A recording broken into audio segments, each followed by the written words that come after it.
Thank you. Good morning and welcome, everyone. Today is October 14, 2020. Some housekeeping matters before we begin our hearing today. During the declared emergency in the City of Toronto, Committee of Adjustment virtual public hearings are being conducted by electronic means through WebEx, an online digital platform, and streamed on the Toronto City Planning YouTube channel. These measures are necessary to comply with physical distancing requirements and a provincial order that limits attendance at public gatherings. This will be a virtual public hearing, and participants who have registered in advance will be able to make their presentations to the committee using WebEx, an online event that is being moderated by city staff. Anyone wishing to view the hearing may do so by watching on YouTube. Participants who have registered in advance will be connecting either by their computer, a phone, or tablet app, or by telephone. All participants will automatically be muted on entry. When your item is called, each participant will be unmuted by the moderator, one person at a time. Only the committee members will be participating by video. All registered participants will be participating by audio only. We ask that you mute all of your personal devices, including the YouTube stream, when you're not speaking to prevent transmission of background noise and minimize disruption to the meeting. Please unmute your computer microphones before speaking. Please ensure to mute the YouTube streaming while you are speaking. The hearing will take at a slower pace. Each item will be stated, and then a moment will be given to allow everyone time to find their place. Please write down the WebEx meeting access code and attendee ID from your WebEx meeting invitation and keep it nearby for quick reference. If you experience lag or audio issues, disconnect and call into the hearing and enter this information. Please call into the hearing with the phone number that you have registered with so that the staff can recognize your number and unmute you when your item comes up. Before we begin our hearing today, we acknowledge the land we are meeting on is the traditional territory of many nations, including the Mississaugas of the Credit, the Anishinaabe, the Chippewa, the Haudenosaunee, and the Wendat peoples, and is now home to many diverse First Nations, Inuit, and Métis peoples. We also acknowledge that Toronto is covered by Treaty 13 with the Mississaugas of the Credit and the Williams Treaty signed with multiple Mississaugas and Chippewa bands. In accordance with Section 45 and 53 of the Planning Act 1990 as amended, this meeting of the Committee of Adjustment is now called to order. The Committee of Adjustment considers applications for minor variances from the provisions of the zoning bylaw, permissions to attend or alter lawful non-conforming uses, and consents to create new lots. To ensure a fair and a timely hearing, I will vet the agenda to confirm whether applications can be dealt with immediately and which applications would require a more in-depth review and discussion. Each speaker, including the applicant or the agent, will be given a maximum of 5 minutes to address the committee. I will comment when you are reaching the 5 minutes. When addressing the committee, please clearly state your name and address. Please remember to confine your remarks to the matters outlined in the application. The applicant or the agent will proceed first and will make a presentation to the committee of the application. Please note that the committee may not entertain major revisions to proposals at the hearing today. The committee may decide to defer the application if substantially revised on the floor today to ensure that the revised application is accurate and that all those entitled to notice of the application are informed of the changes. Then individuals, either in support or opposition to the application, will be invited to speak. Please ensure to include all your remarks or concerns that you may have. Committee members may ask questions of each speaker after they have finished their presentation. If there are several speakers sharing the same view, please select a spokesperson to present the group's opinion. We certainly want to hear your views. However, covering the same points will not advance your cause. Please be advised that all deputants at the hearing today will be given a chance to speak before the committee moves on to the applicant for a rebuttal or response to the concerns raised. The chair will advise if there are any questions for the deputants. When all speakers are finished, the applicant or the agent has an opportunity to rebut only those issues that were raised by the speakers. Please note that unless committee members have any questions, the deputants will not get a chance to rebut the applicant's response. This will mark the end of the discussion. The application will be then taken into committee for a decision. I will now proceed with the meeting minutes. The committee has received the minutes of the last meeting. I would like to have a motion to confirm and adopt the meeting minutes. May I have a mover, please? Madam Chairman, I move that the minutes of the last meeting be adopted. May I have a seconder? Yes, Madam Chair, I'll second that. Member Gary seconds the motion. All in favor of the motion? Motion carries. The minutes have been adopted. Are there any declarations of interest of panel or staff?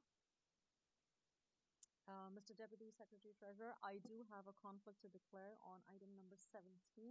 I believe it's 700 Markham Rd. The agent is an acquaintance of mine, so I will step out when the application is being heard. Mr. Deputy Secretary Treasurer, are there any deferral requests? Through the chair, there are two deferral requests at the request of the applicant. Item 5, 361 Old Finch Avenue East. A deferral at the request of the applicant due to incorrect public notice. And the second one is item 17, 700 Markham Rd, at the request of the applicant due to Ontario Building Code issues that may impact the requested variances. Thank you. So I will deal with item 5 because I have a conflict on item 17. I'm sorry, one more deferral request through the chair. For item 11, 70 Marble Arch, at the request of the applicant to address urban forestry issues that may impact the requested variances. 3 deferral requests. Okay. So I have item number 5, item 11, and item 17 for requests of deferral. I will deal with item 5 and 11, and when it comes to item 17, I will step out, and Member M will chair the request for deferral for that item. So for item number 5, 361 Old Finch Avenue, members of the committee, you've heard we have a deferral request for this item. You heard the reasons. Are there any concerns with the request for deferral? Okay, if there are no concerns, may I please have a mover on this? Oh, may I have a motion on this? Member Muhammad.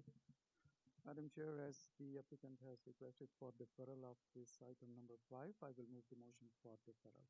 Okay, and this will be sine die? Sine die. Okay, so we have a motion on the floor to defer the item sine die. Member M seconds the motion. All in favor of this motion? The motion is carried. Item number 5 has been deferred sine die.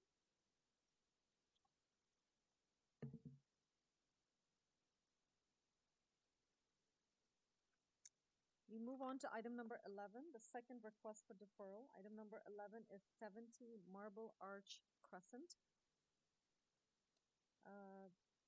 Members of the committee, you heard the reasons for the request for deferral. Any questions or concerns on that? I see none. May I have a motion, please? Madam Chair, I recommend that 170 Marble Arch Crescent be deferred as requested by the applicant. And we have a mover. Member M seconds the motion. All in favor of this motion? Motion carries. The application has been deferred sine die. We now go to item number 17, and that's the item that I have a conflict on, so I will step out, and Member M, you take the lead. Hello, committee members. Item number 17, 700 Markham Rd. You heard from the Secretary Treasurer the reasons for the request for deferral from the applicant. Is there any further questions and concerns? Okay, I see none. May I please have a motion? Madam Chair, then I would move this matter be deferred sine die. May I have a seconder, please? I will second that motion. All in favor? Motion carries.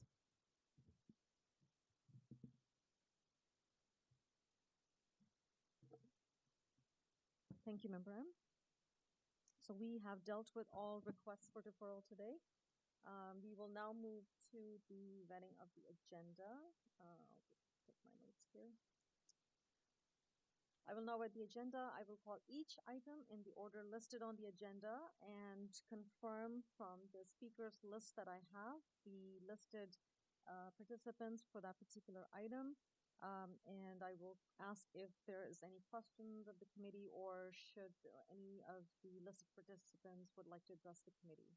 If there are people in interest, the matter will be held until all non-contested applications have been cleared from the agenda. If there is no person in interest on any item, the agent or the applicant will proceed with their presentation if required. The committee may ask questions or take the matter into committee for a decision. On that note, I will now move to the agenda. Item number 1 is an application for 119 Nettie Drive, and this is a minor variance application. Committee members, before we proceed, I will check. We have the agent Shane Gregory listed and Eddie Saki as the owner listed as the registered participant. Members of the committee, do we have any questions for on this item at this time or any concerns with the application? I see none. I just want to check. Mr. Gregory, you're online with us? Yes, I am, Madam Chair. Thank you. Committee members, if there is no comment or question, are you ready for a motion? Through you, Madam Chair, I don't believe we have any discussion points, so I will move forward a motion of approval. Just checking if there are any conditions. I don't see any conditions, Madam Chair. Perfect. So we have a motion on the floor to approve the application, and there are no conditions. May I have a seconder to this motion? Madam Chair, I'll second that motion to approve. All right. All in favor of this motion? The motion carries. The application for 119 Nettie Drive has been approved. Thank you. Thank you very much. Thank you. Item number 2, 26 Woodland Park Road, and we have Leo Mastrangea as the listed agent. I'm just checking. Leo, you're online with us? Okay. Members of the committee, do we have any comments or concerns with this application? Yeah, sure. Do you have any questions for the agent? Okay. I will just check. Are there conditions? There are no conditions. Okay. If there are no questions or comments, Yeah, sure. So you can come by around 4 so we can sit together and then. Can you mute the participant, please? So I would request the speakers, if while we are discussing the item on the floor, please mute your microphones. If there is a question, I will ask that question and direct that question directly to you so that you have a chance to unmute your microphone and speak to us. And this is just to avoid any background noise and feedback. So we were on the second item, and I was looking for a motion, and I saw Member Mohammed. Madam Chair, I would like to move the motion for approval of item number 226 Woodland Park Road, and there are no conditions attached to that. Okay. May I have a seconder? I second that motion, Madam Chair. Member M seconds the motion, and all in favor of this motion. Motion carries. The application for 26 Woodland Park Road has been approved. We now move to item number 3. Item number 3 is for 2435 and 2481 Kingston Road. We have the agent Jim Christopoulos listed here with us, and we have a resident Michael Mahak in support. Committee members, do you have any comments on this application? Madam Chair, I have a short question. Could be resolved at this point. Like, if the applicant can confirm they know the community planning conditions, Sure. and they agree on to limit the size to be on that particular location, and should the committee consider to approve, this will be approval for a period of 3 years for further review. Okay. So, Jim, a question for you. Are you aware of the conditions that have been recommended by community planning? Through Madam Chair, yes, I am. And yeah, we will be in conformity with that in terms of the location, the size, and for the maximum 3-year period. Yes. Okay, thank you very much for confirming. Member Mohammed, any further questions? Thank you very much. Okay. Members of the committee, any questions? If there are no questions, can I please have a motion? Member M. Madam Chair, I put forward a motion of approval for the variances subject to the planning conditions for 2435 and 2481 Kingston Road. May I have a seconder? Madam Chair, I will second this motion for approval with subject to the condition of community plannings. Thank you. All in favor of this motion? Motion's carried. The application has been approved, subject to conditions as stated in community planning staff report. Thank you. Okay. We now move to item number 4, which is 1316 and 1320 Kingston Road. We have the agent listed here as well as 2 speakers in opposition, Francis McClintock and Rebecca Kurliak. Members of the committee, any questions at this time, or would you like to, in this situation where we have persons listed in opposition, we will have to hold down the item and come back to it. Okay? So we will hold it down and come back to it in the main body. Item number 5 has been dealt with.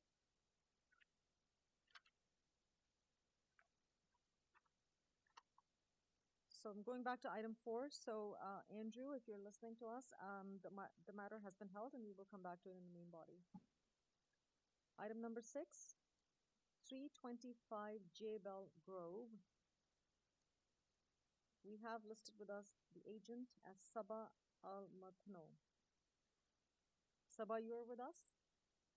Yes, I am. Good morning, everyone. Good morning. Thank you, Sabah. Members of the committee, are there any questions for Sabah at this time or any comments on the application? Please, Member M. I'm just wanting to confirm that the applicant is aware of the transportation conditions that were just recently received. Yes, I am aware. They requested that we fix the part of the boulevard, the city-owned boulevard, to be the same width as the driveway, and we are aware of that. We agreed to sort it and make it exactly the same. Okay, wonderful. Thank you very much, Sabah. Thank you, Member M. I just want to check if there are other conditions of urban forestry. I don't see any. So, members of the committee, if there are no further questions or comments on this application, may I have a motion? Member M. I put forward a motion of approval for 325 J Bell Grove Drive. Sorry. Subject to the transportation conditions. And that would be? That the driveway be realigned to match the width of the boulevard. Okay, thank you. May I have a seconder? Member. Thank you, Madam Chair. I would like to move the motion, second the motion for approval subject to the conditions of transportation. Okay. All in favor of this motion? Motion's carried. Sabah, your application has been approved subject to conditions of transportation services. Thank you very much. Thank you. Item number 7, 69 Elsmere Crescent. We have with us listed the agent on this application, Shervin Farzan Behboudi. Shervin, are you with us? Good morning. Yes, I'm here. Okay, thank you very much. Members of the committee, any questions or comment on this application? We do have a transportation map on this for reference. Any questions for the applicant? Madam Chair, we have the conditions of the urban forestry here. Okay, thank you. Shervin, are you aware of conditions from urban forestry? Yes, we have to apply for the injury. Of the tree, okay. And you have no concerns? Yes. Okay.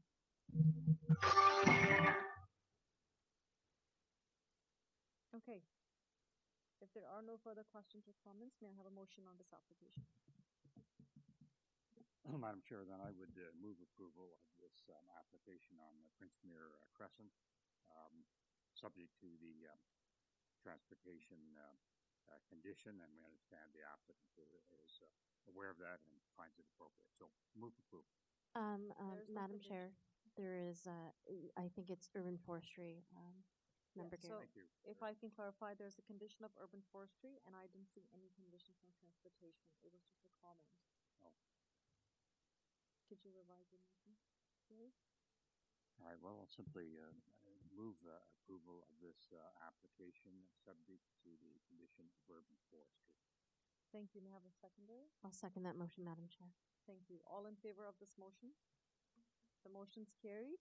The application has been approved, subject to condition of urban forestry. Thank you very much. Have a beautiful day. Thank you.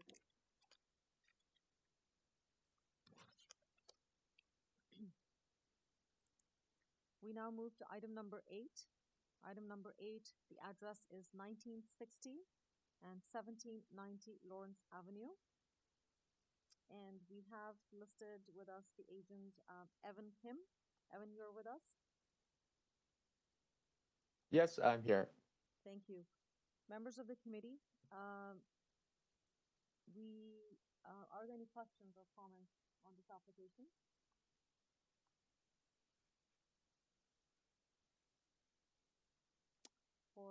There are no urban forestry conditions, and I don't see any other recommendations or from any other department. If there are no questions or comments at this time, I have a motion. Member McCauley. I recommend approval of this application for 1960 to 1970 Lawrence Avenue East if there are no conditions. Thank you. I have a seconder. Member M seconds the motion. All in favor of this motion? Motion carries. The application has been approved, and there are no conditions. Thank you very much. Thank you. We now move to item number 9. Item number 9 is 152 Lake Ridge Drive. And we have with us the agent and the owner, and we have members in opposition. The agent and the owner, we have Ron Horvitz, and the opposition resident is Rob Birch or Birch. My apologies for the mispronunciation. Because it involves discussion, I will recommend that we hold down this item and come back to it in the main body. So Ron and Rob, if you're listening to us, we are going to hold down this item and come back to it for further discussion. Item number 10. Item number 10 is for 1250 to 1256 Markham Rd. And we have with us David C.K. Tang as the agent. David, you're with us? Good morning, Madam Chair and members of committee. Thank you. Good morning. Members of the committee, we have before us this application. We have the staff report from community planning. David, are you aware of the conditions of community planning staff report dated October 7th? Yes, and they are acceptable. Okay. And we also have a staff report from engineering services, and there are conditions in that memo as well. Are you aware of those conditions? Yes, and that one condition is also acceptable. Thank you. Okay. And we also just checking if there are any urban forestry. There are no urban forestry. Okay. On that note, question. Member McCauley. No, I have no questions. Oh, okay. Just checking in. Any questions or comments for David on this application? I see none. Member McCauley, please. I recommend approval of this application subject to the community planning conditions and the development engineering conditions. Okay, thank you. We have a seconder to this motion. I second that motion, Madam Chair. Member M seconds the motion. All in favor of this motion? The motion's carried and the application has been approved subject to conditions of community planning staff report and the condition from engineering services. Thank you. Thank you.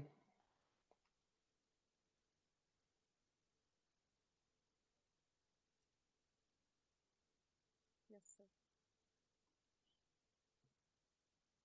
Through the chair, actually, through the we received a comment from someone viewing that if you could speak up a little bit louder.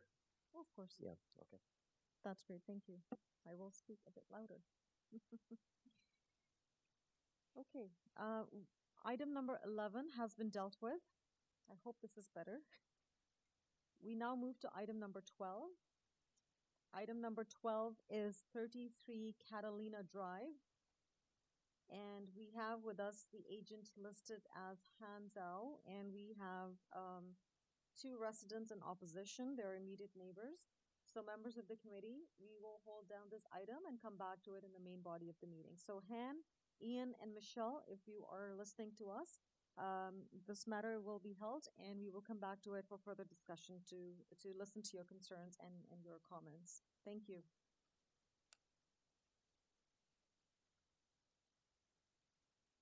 We now move to item number 13. Item number 13 is 84 South Edgeley Avenue. Sorry. Is it? Yes, 18, it is, right, correct. 13 is 84 South Edgeley Avenue, and we have Ian Kunha as the agent. Members of the committee, any questions for Ian at this time? Any comments on this application?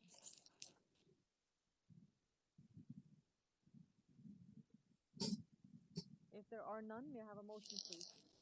Madam Chair, I recommend approval of this application. Again, I don't believe there are any conditions. Okay, no. So there are no conditions, and we have a motion on the floor to approve this application. May I have a seconder? I'll second that motion, Madam Chair. Member M seconds the motion. All in favor of this motion? Motion's carried. Ian, your application has been approved, and there are no conditions. Thank you very much. Thank you. Thank you.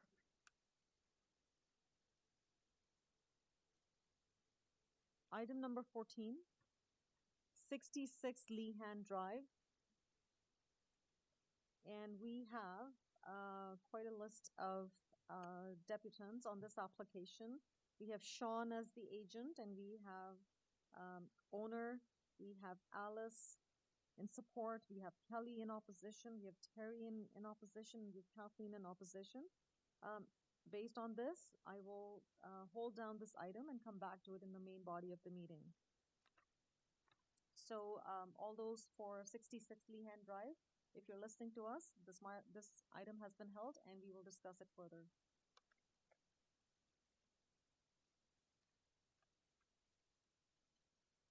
Item number 15 is 1744 to 1758 Elsmere Rd.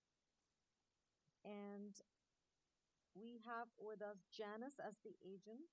And again, on this application, we have Norman, Andrea, Colleen listed as members who would like to speak in opposition. On that note, I will recommend that we hold down this item and come back to it in the main body. So all those listening into for items 15, this matter has been held and we will come back to it.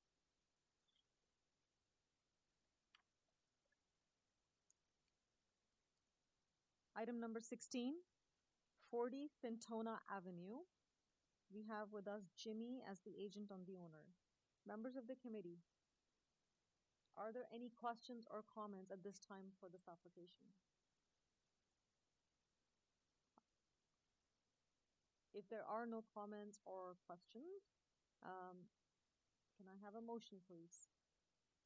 Member Madam Mahal. Chair, I move the motion for approval of item number 16, and I don't see there is any condition attached to that. Okay. And just for record, I would say we have 23 letters of support and 2 letters of objection, which have been considered by the committee. We have a motion on the floor to approve this application. There are no conditions. Seconder. Madam Chair, I will second that motion. All right. All in favor of this motion? The motion's carried. The application for 40 Fintona Avenue has been approved, and there are no conditions. Thank you. Thank you for your consideration and time. Enjoy the rest of your day. Thank you. Item 17 has been deferred. Item 18, 22 Birch Mound Road. We have Joe Domb as the agent. Joe, you're with us? Yes. Thank you. Members of the committee, any questions for Joe at this time or any comments on this application?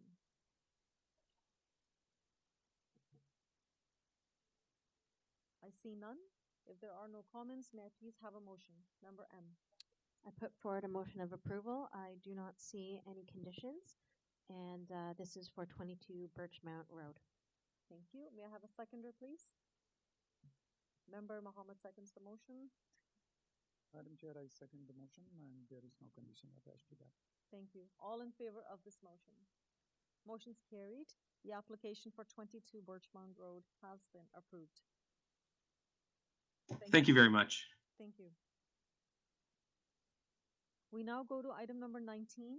Item number 19 is 51 Lindale Road. And we have the agent with us, Jay. Morning, Madam Chair. Good morning. Members of the committee, application for 51 Lindale Road. Just for record, we have quite a few letters of support on this application. Any comments or questions at this time on this application? Member M. Is the applicant aware of the urban forestry conditions? We are aware of the conditions. We've already applied for the forestry permits as well as the TRCA permits. I have no further comments, Madam Chair. Thank you, Member M. If there are no further comments or questions, may I have a motion on this application? Member M. I put forward a motion of approval for 51 Lindale Road. Thank you. Subject to the urban forestry conditions. Okay. Seconder? Madam Chair, I'll second that motion. All right. All in favor of this motion? The motion's carried. The application for 51 Lindale Road has been approved, subject to condition of urban forestry. Thank you, Madam Chair. Have a good day. Thank you. We now move to item number 20. Item 20 is 59 Sandown Avenue. And we have with us Grant Morris as the agent. And we have a member from the public, Gopi, in support. Grant, are you with us? Yes, Madam Chair. Good morning. Grant, could you please turn off any additional devices in the background? Can you hear me, Madam Chair? I can hear you well now. We did get some feedback. Hello, hello. Can you hear me, Madam Chair? Yes. Okay, thank you. Okay, thank you. Members of the committee, we have Grant with us. The application is 59 Sandown Avenue. Are there any questions for Grant at this time? Please. Mr. Morris, are you aware of the urban forestry condition? Yes, I am. And we can meet those conditions. There are no trees in the building envelope. There is one small tree at the front, and there is also a boulevard tree, and we will protect that boulevard tree. So we can meet urban forestry conditions. Okay. Thank you. I have no further comments. Okay.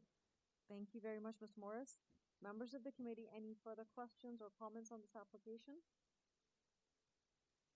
If there are none, may I have a motion on this application, please? Yeah, please. Member M. Through you, Madam Chair, I move a motion of approval for 59 Sandown Avenue, subject to the urban forestry condition. Thank you. May I have a seconder? Yes, I'll second that motion to approve, Madam Chair. Member Gary seconds the motion. All in favor of this motion? The motion's carried and the application has been approved, subject to conditions of urban forestry. Thank you. Thank you, Madam Chair. We now move to our last item, item 21. Item 21 is for 78 Crest Trail. And we have on the list Michael McCabe as the agent. For record, we have 6 letters of support on this application. Members of the committee, before I do, Michael, are you online with us? Yes, Madam Chair. Thank you, Michael. Members of the committee, any questions or comments on this application? Member McCauley? Yes, is the applicant aware of the revised letter from TRCA? Yes, I am. Okay, thank you. checking there are no conditions of urban forestry. There are no other conditions. Okay. Members of the committee, if there are no further questions or comments, I have a motion. Madam Chair, I recommend approval of this application and note that TRCA is satisfied. They have no objections. Thank you. May I have a seconder, please? Madam Chair, I will second this motion for approval, and I don't see there is any conditions attached to that. Okay. All in favor of this motion? The motion is carried. Michael, your application has been approved, and there are conditions. Thank you. Thank you very much. This brings us to the end of the vetting of the agenda. I will now confirm all the items that have been held and request all listeners to be prepared when your items pulled up for discussion. Please be prepared to discuss. So we held item number 4, which is 1316, 1320 Kingston Road. We held item number 9, which is 152 Lake Ridge Drive. We also held item number 12.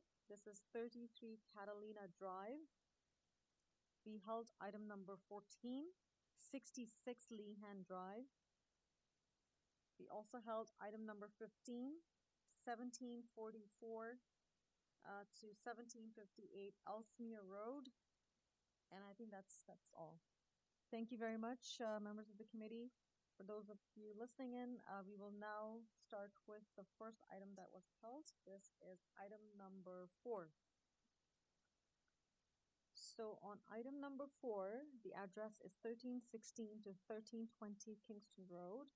And we have an application before us to permit additional variances for 8-story mixed-use building consisting of 32 residential dwelling units. There was a previous TLAB decision on it, and the application is also subject to site plan approval. We have with us Andrew Dales as the agent. Andrew? Yes, I'm here, Madam Chair. Thank you. And we have Francis in opposition and Rebecca in opposition. We'll give you a chance when we get to your turns, please. So committee members, how would you like to proceed? Would you like to have a presentation, or do you have any questions, or how would you like to proceed at this time? Through you, Madam Chair, I would like to hear from the deputants. I don't require any presentation. I don't know if my fellow colleagues do. Okay, I see none. Andrew, would you like to say anything? So the committee doesn't want to see a presentation. They have no questions at this time. Would you like to say anything before we speak to the participants? No, that's fine. I prepared a brief 4 or 5 minute presentation, but if it's not required, I'm perfectly happy to answer any questions that are put to me. Okay, thank you very much. So I think if you need to see the presentation later on, you can always request. Okay, so we have before us 3 variances. I just want to confirm that. We will now move to our first member, resident listed here in opposition, Francis McTop. Francis, are you with us? Yes, I am. Thank you. Thank you. So, Francis, please proceed with your comments or concerns you have with this application, and you have 5 minutes to speak. Okay, thank you. My main concern, and this was brought up at the several Committee of Adjustment meetings that the residents attended. One was the parking. There's going to be a huge overflow of parking onto Woodland Park. There's no parking available in Kingston Road. And I'm at a loss to understand why, after a year, these other variances are being asked for. Is that a question or that's just a comment? It's a question. I'm at a loss to understand why these, after all the meetings that were held last year, the TLAB appeal, and now a year later they're asking for further variances, and especially parking was such an issue. So the way this works is, Francis, is that we will allow you 5 minutes to express your concerns, any questions that you have, and then we will request the applicant to provide responses to the concerns and questions that you've raised. So I will let you proceed at the end of your, after we've heard you and other members, then we will request the applicant to rebut. Okay. Okay, so I've stated my concern about parking. My concern also is, are these variances going to be granted then another year down the road, or 6 months later, they're going to come back asking for more? Because at the last meeting they did, and I know that we can't go over past history, but they stood in front of the Committee of Adjustments and said one tree was coming down. And it ended up that several of the huge trees were brought down. They applied for permits as soon as their planning was permitted. And that, so it's a case of the residents of the area have lost faith with this builder. He says one thing and then, another thing appears. He offered to, for the abutting neighbours, I'm number 5, number 3, number 1, and number 7 had said that they would do privacy fences, etc., to help lessen our, looking at exposure to this building, and we're absolutely open to Kingston Road at the moment. So, we just feel that we've lost faith, as to what they say and what they ask for, and then it kind of changes a few months down the road. Okay, if I may intervene for a second, Francis, I appreciate your thoughts and sentiments. I just want you to sort of advise us, the committee, if you have any particular concerns with the variances that are before us. The 3 variances: one relates to parking, one relates to the bicycle parking spaces, and one relates to the required floor-to-ceiling height for the first floor. So what we have before us today are these 3 variances. Unfortunately, I can't speak to what has happened in the past or what could Exactly. Yes, or what could occur in the next 6 months to a year. But if we can rather focus our attention on these 3 variances, that would be appreciated. Okay, so the parking.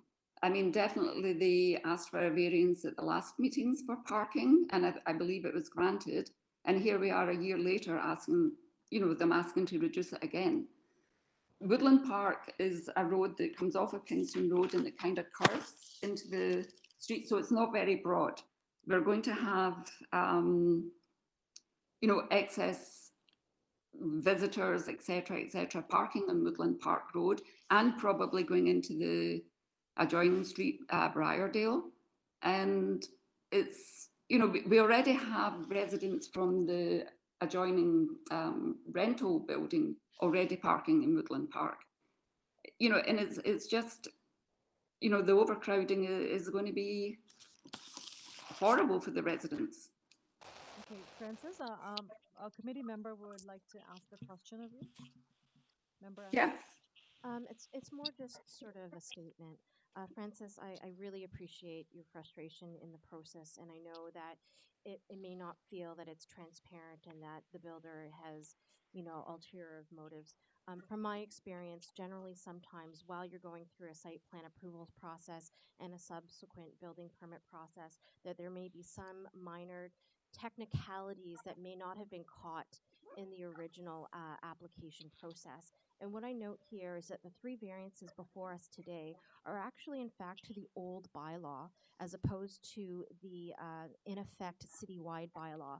And while we do have the citywide bylaw, these old bylaws have yet to be repealed. So we do, in fact, still need to consider them as part of what is applicable to any particular property, but they are in fact the older standard. And so what may have occurred in the past is that the zoning provisions that were either approved at a previous Committee of Adjustments hearing or at the T-Lab may have missed the old bylaw requirements, which does happen from time to time, considering it is an old bylaw, and generally people think that they only need to concern themselves with the new bylaw. So I appreciate the frustration. I can imagine what you're thinking to yourself, why am I back here again?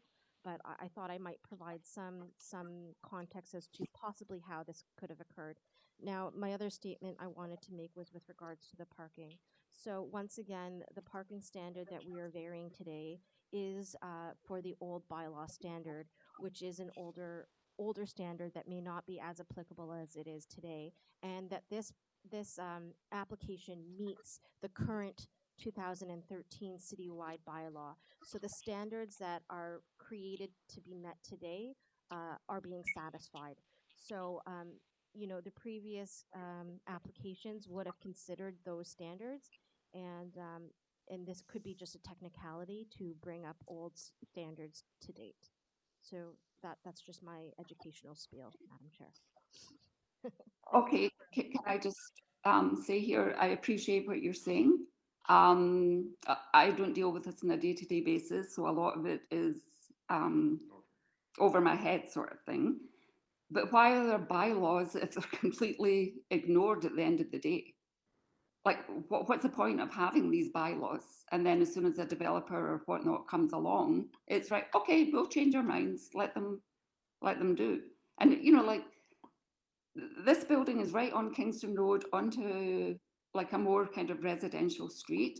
People already turn there coming in, whatnot. It's honestly, it's a lot of traffic, a lot of, it's going to be terrible even trying to get out of that street in the morning now, if there's, going to be so many extra parking.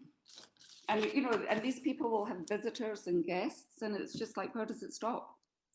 Okay. So I think, Francis, you've raised some good points. I suggest we, when the time comes, we will request Andrew, the agent, to provide his response to it and provide the justification for this request today. I would say, is there anything other than parking or other variances that you're concerned about? Well, one of the issues was the height of the building. I think the bylaw at the time was 6 stories. They ended up getting 8. So why now are they trying to change roof heights or ceiling heights or whatever? I'm not so familiar with that part of it, but why now are they changing that? Okay, so if I can just clarify, there's no revision to the total height of the building being proposed to this application. The only variance that's before us today is the height of the ceiling. So the ceiling height of the first floor, the required is 4.5, and what they're proposing is 4.2. So it's again a very technical and an internal design height revision. It's nothing to do with the overall height of the building, if that helps. Okay, well, that's fine. And what impact does the bicycle racks have? Okay, so how about this? We've listed all your concerns, and I'm sure Andrew can take some notes as well. So we will give Andrew a chance to speak when he's given a chance, and then there'll be an opportunity to understand better what this application is about.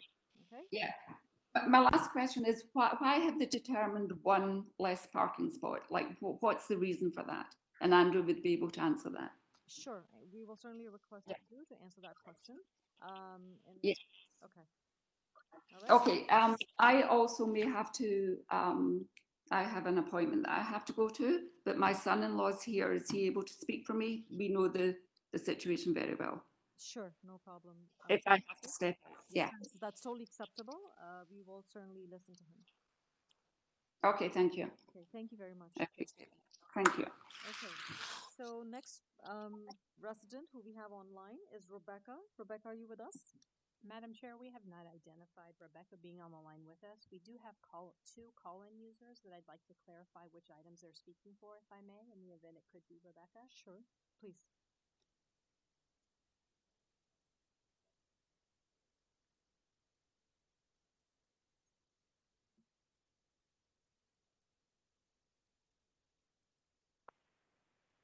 Hello, call-in user beginning with 416285. Could you please identify yourself and which item you're speaking to?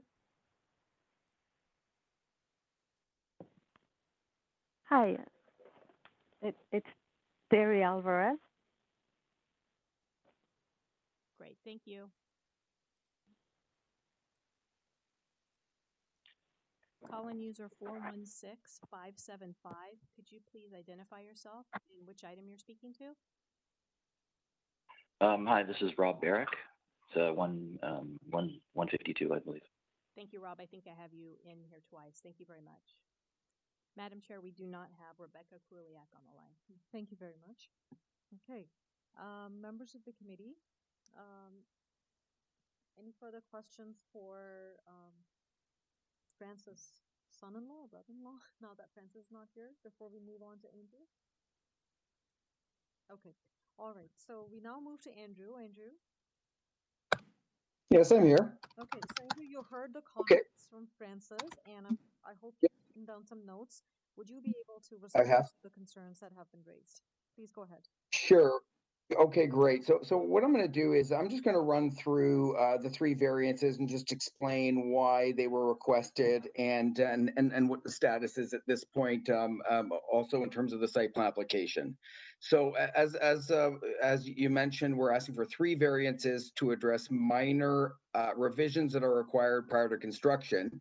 In my experience, these types of issues often come up as the plans are refined and we get further through the site plan approval process. The minor revisions we're proposing have been reviewed by staff on the site plan side, and the revisions appear to be acceptable to all the commenting departments. So in terms of the variance for the height of the retail space, it's a pretty small variance. So the bylaw requires a floor to ceiling height of 4.5 meters, and we're requesting 4.2 meters. And as you mentioned, also the overall height of the building at 25.86 meters, which was approved at the TLAB, that's not changing at all. It's only the floor to ceiling height of the retail space. The variance is required to eliminate a minor error on the drawings that are referenced in the notice of approval conditions on the site plan side. The drawings showed a slight penetration of the 6-story on the north side of the building into the angular plane at the rear of the property, which was not going to be acceptable to community planning staff. The architect showed the angular plane correctly on the north elevation, but not incorrectly on the 6th floor plan. So to bring that 6-story entirely within the angular plane, we reduced the height of the ground floor from 4.5 to 4.2 meters. And again, the overall height of the building will not change at all. And we're not really concerned that this, modification will impact the marketability of the retail units, because the type of retailers that are likely to lease these small retail spaces are generally satisfied with clear heights that are less than 4.5 meters. These are small neighborhood type retail units, and they don't require the type of heights that are required by larger, let's say, regional or national scale retailers. And again, community planning and urban design staff have accepted this modification without any problem, and they'll revise the NOAC accordingly. In terms of the bicycle parking spaces, that variance, after the NOAC was issued, the electrical and mechanical rooms in the basement were expanded to accommodate the HVAC equipment that's being put into the building in the basement. As a result, after the basement went through a minor reconfiguration, the bike parking room was reconfigured also to accommodate a vertically stacked bike parking system. So this is a system that's used elsewhere in the city, throughout the city, and it's been shown to be a very convenient and efficient bike parking solution. Really importantly, this stacked bike parking system is permitted on an as-of-right basis in the new citywide bylaw. But because this property is a whole in the new bylaw, the new bylaw is not applicable to the property.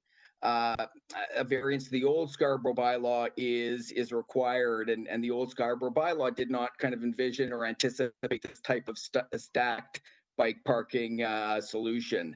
Transportation services and community planning staff support the variance, and they're happy to revise the NOAC to accommodate that bike parking configuration. And I'll just add that this is a bike parking room that's internal to the building. There really is no impact from this on anybody whatsoever, and I believe that the residents of the building will be very pleased with the bike parking arrangement that's being proposed. So finally, in terms of the parking space variance, the owner made really best efforts over many, many months to sell the 2 large penthouse units. And after many unsuccessful attempts to sell those units, he realized that they're too large, and he decided to request a revision to the NOAC to divide the 2 large penthouse units on the 6th and 7th floors into 4 units, which increased the unit count from 30 to 32 units. So before this modification, the project had 34 parking spaces and a required parking supply of 33 spaces. So there was 1 surplus parking space. However, with 32 units, the parking requirement increased to 35 parking spaces, leaving a deficiency of 1. So this is a variance of only 1 parking space. So, it's a pretty minor request, and staff agree with that position. So we provided a revised and updated parking assessment prepared by our transportation engineer, Cole Engineering, which concluded that the proposed parking supply of 34 spaces will certainly meet the anticipated parking demand, based on their analysis. And again, staff have no objections to the variance for one parking space after reviewing our updated parking study, and there will revise the NOAC accordingly. That's the justification for the three variances. Okay, thank you, Andrew. Members of the committee, you heard the responses. Any questions for Andrew? Member Macaulay, please go ahead. Thank you, Andrew. That was a good presentation and an explanation. This is an application that's been going on for some time, and I understand that the community would like some certainty as to where it is. I understand that you still have to sign a revised site plan application after the committee has considered these decisions. And my question to you is, when do you anticipate that you are going to be able to start construction so that the community has some certainty that there is no more changes? Okay, so I'll have to just respond to that with my understanding of when things, the timing of the next steps. So my understanding is that community planning staff are satisfied with the proposed revisions. There were a couple of other revisions to the site plan application that didn't involve any of the variances, and it's my understanding that staff are supportive of the host of revisions that were made. And once these variants are approved, if they're approved, then staff will be in a position to issue the revised NOAC, and will be in a position then to satisfy the pre-approval conditions and get the final statement of approval on the site plan application. In terms of construction or demolition and construction, because the sales center is still in place on the property, it's my understanding that the owner builder is likely, so the demolition permit has now been issued. The urban forestry permit has been issued. And I believe that the demolition will begin within the next few weeks, actually. And once that happens, the builder will be in a position to move forward with building permit and construction, thereafter. So within a couple of months, it's my understanding that construction will commence after the demo has been completed.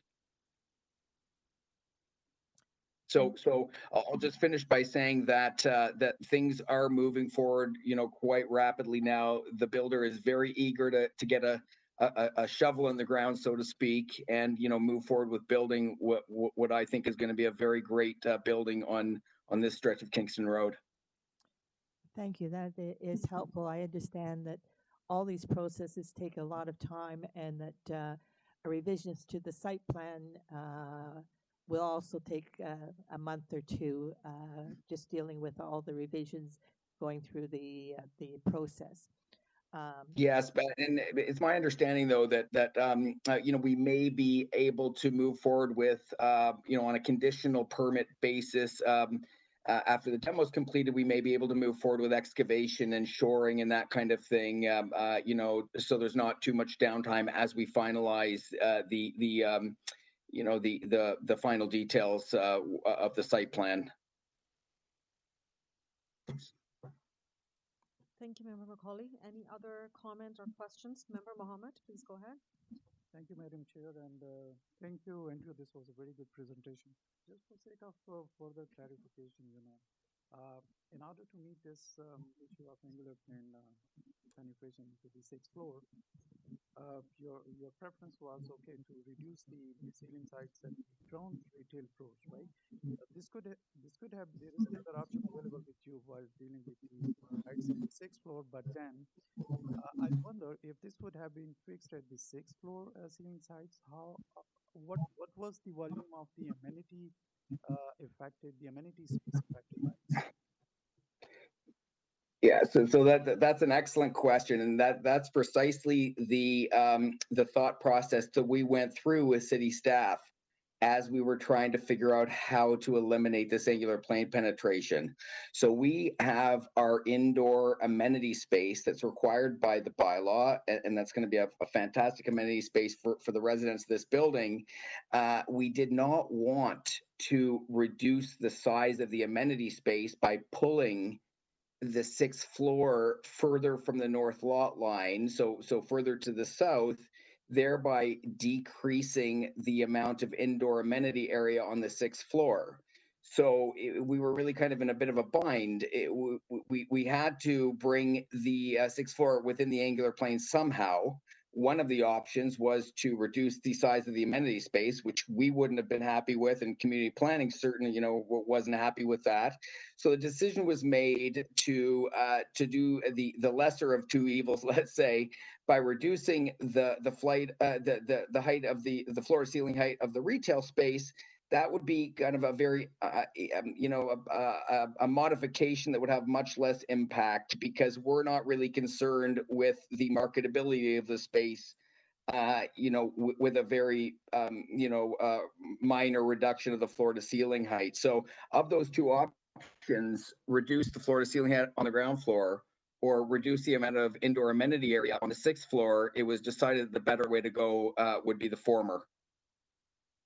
Does that answer your question, or do you want specifics on the numbers that we went through in trying to figure out the indoor amenity area? Thank you very much, Andrew. I think I'm clear. Okay. Thank you. Okay, thank you. Thank you, Andrew, for the detailed explanation. Any further questions or comments? Okay, I see none. Just want to confirm in terms of conditions, are there any conditions here? Okay, thank you, Member Gary. There is transportation conditions. Okay. So, Andrew, you are aware of conditions from transportation?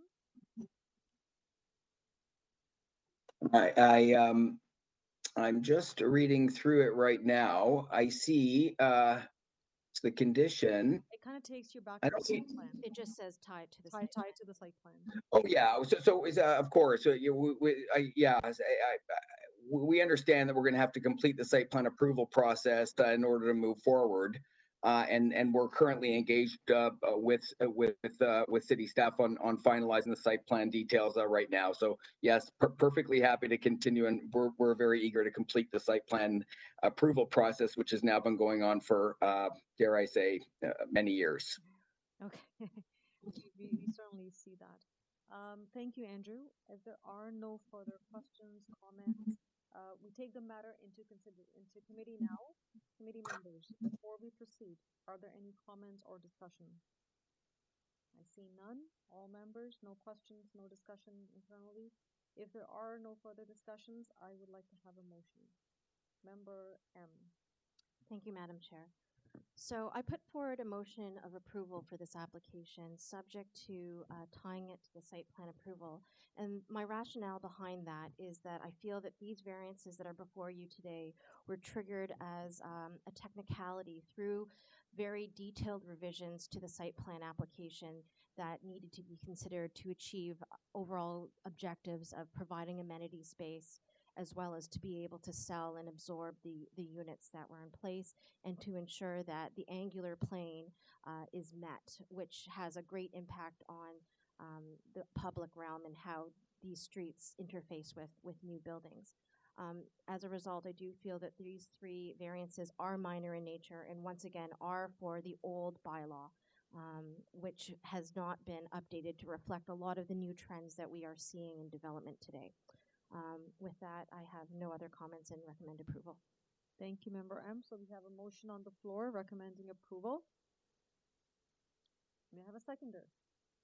Member Macaulay, you had your Yes, Madam Chair, I will second that motion, subject to the conditions of revising the site plan and the transportation services comments. Just want to clarify, Member M, was that part of your motion as well? My motion was just the condition to tie it to site plan approval. Okay, and which is okay, perfect. So on that, we have a seconder as well. All in favor of on this motion? Motion's carried. Andrew, your application has been approved, subject to the condition as Thank you. Thank you very much, Madam Chair and committee. Thank you very much.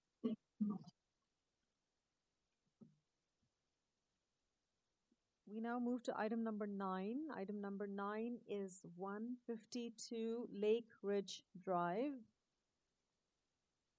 And this is an application to construct a new elevated rear deck. And we have before us one variance requested. We have with us Ron Horwitz as the agent and owner. Are you there, Ron? Yes, I am. Thank you very much. Could you please turn off your additional devices? You're getting off. Sorry, my device is actually on mute. 1 second, please. Let me try again. Okay. So we'll mute you for a second. Sorry, my apologies. We'll mute you for a second because we're getting a lot of feedback. We'll look into it at our end. We also have Rob Birch with us. Rob, you're with us. Yes. Perfect. Thank you very much. Members of the committee, are there any questions for Ron at this time, comments on this time, or would you like to have a presentation on this item from Ron? Member M. I personally do not need a presentation, but I want to understand whether Rob is aware of the community planning request for a 1.8 meter privacy screen on the north and south side of the deck. Okay, so Ron? Yes, I am aware. I believe you might have the YouTube going at the same time, and that is what's causing the feedback. Probably. If you have your YouTube streaming going on, please turn it off or mute it so that there's no interference while you speak. Thank you, because we are getting a lot of feedback from you. Okay, so Member M, the question has been answered. He's aware of the condition from Urban Forestry. If there are no further questions of Ron, Ron, would you like to say something? Yes, that is on my, I don't know what's underneath my device, that is on mute. So it keeps, Sorry, just do a trick. Ron, we can't hear you. We just can't hear you. Yes. Try the phone or turn off all the devices, I would say. Madam Chair, I may also have Ron in on a call-in user number. I'm going to unmute this call and see if that's him. Okay, please. Ron, is Hello? this with you? Yes. Ron? I am here. Perfect. Yes, I am here. Okay, this is much better because I think we had you as a call-in user as well. So our staff here muted you on that one so that we could just hear you through one device. Thank you. So Ron, Okay, I apologize. Okay, so Ron, there are no questions of the committee at this time. Would you like to say anything before we proceed to Rob, the resident in opposition? Yes, I'd like to address some of the main concerns. So that way, if he has additional questions, I can respond later on. Okay. So may I proceed? Yes, please. Just before you proceed, for everyone's record, we do have a letter of objection as well. Okay.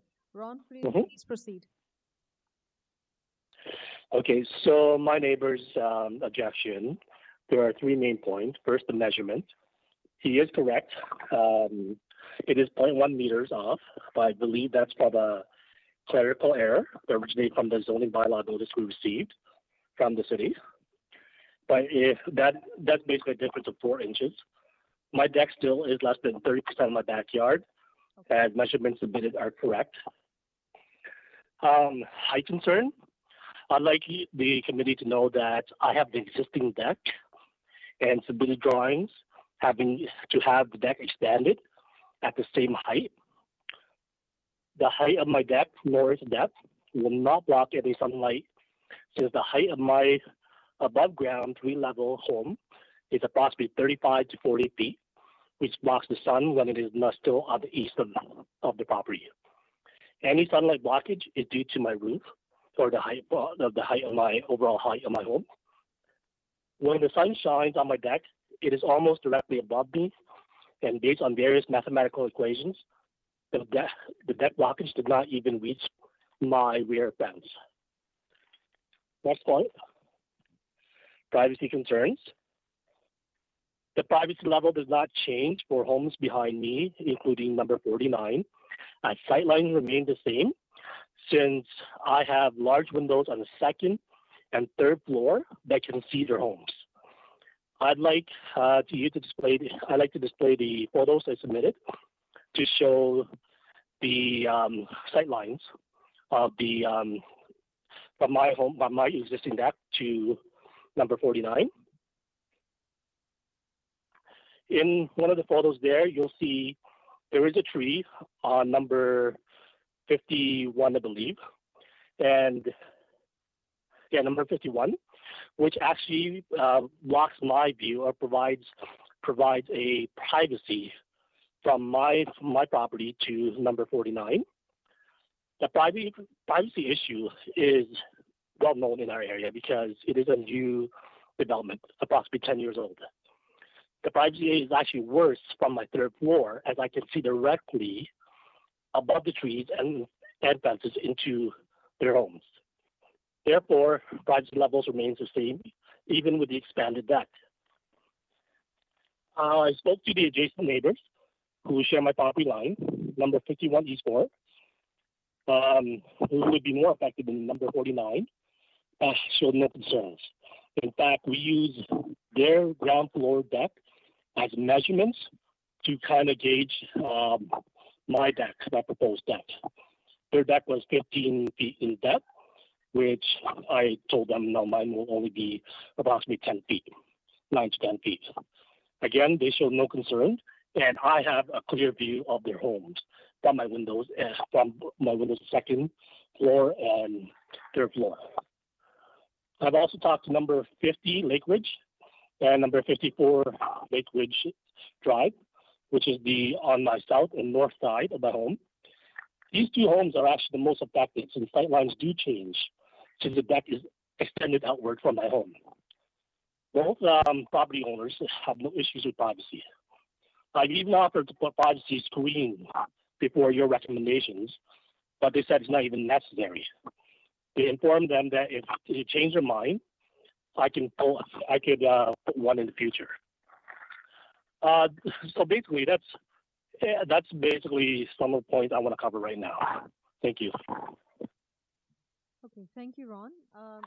Before we proceed, staff, would you like to confirm the issue that has been raised with regards to the discrepancy in the encroachment setback? Through the chair, we've confirmed that there is no error. The zoning interpretation is correct. The way the encroachment is measured, it's measured from the required 7.5 meter rear yard setback, not the proposed 7.6 meter setback. It's always taken from the required minimum setback. Okay, thank you. So I think that clarifies the setback issue that has been raised. Moving along, members of the committee, any questions for Ron at this time? No comments? Okay. Thank you, Ron, for your explanation. We will now move to Rob. Thank you. Thank you. We will now move to Rob Birch or Birch. Rob, hello? Yes, you're with us, Rob? Yes, I am. Thank you very much. So, Rob, please tell us what your concerns are about on this application. It's just a bit of a privacy concern. Pretty much what was described already by the owner. Currently, there is a small balcony there, a Juliet balcony, is what the builders usually call it, which really holds just a barbecue right now, and so really nobody can go on that balcony except for one or two people to barbecue. Now, if the proposal goes through to extend this deck, which I'm sure it will, the deck will be extended the whole width of the house and will go out a little bit further than it is right now. So what that means is that now, they're actually going to be using that deck and there's going to be, people and chairs and all that stuff on the deck so that the view and the privacy would be a little more constrained. I agree the fact that there is already a large window on that side of the house where the deck is not there right now, where it would be extended in front of that large window. So yes, they do have the ability to, look into everyone's backyard, not just mine, but, lots of different neighbors. However, that's from inside their house, right? So from outside their house on their deck, they're really only going onto their current deck right now to barbecue and then go back inside. So that's my only concern is that, if they're going to be larger deck, clearly there's going to be, tables and chairs and whatnot out there to have a good time. And I'm fine with everybody having a good time. It's just a little bit of a privacy concern and how that they're raised that high. I've looked along the sight line that I can see from the backyards. I don't see any other house on that side of the street that is actually a 3-level house that has the main living area on the second level that overlooks everybody's yard. So I'm surprised that that type of house was there to begin with, but that's sort of a moot point. It's already there now. So that's really my only concern. As far as the neighbor that you spoke with that's directly behind you, 51, I'm not sure if it was the actual owner or the renter that you spoke with, because right now that's being rented. So I don't know if it was the renter, if they have any right to speak on behalf of anything at all. So I'm not going to mention anything further about that. But so that's really my only concern. I have no problem at all with the deck being there. It's a little bit of a privacy concern in the fact that they are much higher and can look into everybody's backyard. So as I said, the variance is the variance. I'm sure that there could be a larger deck built anyways that would meet the code, that would still be similar concerns. But I just wanted to mention the concern about the privacy, and that's about it. Thank you, Rob, and thank you for taking the time to speak with us and express your concerns with us. And sorry, one more thing. Sure. One more thing. Sorry, I'm surprised that I'm the only one on the call. Not that it matters. It's just that I thought that a couple of the neighbors, they said they would be calling in or doing something as well. So, and actually I called in late. I didn't call in until about 10:30. I was in meetings all morning, so I thought I actually missed it, but looks like I didn't. So anyhow, that's all. Thank you. So I'm glad you made it, except that I can't speak why others have not joined, other residents.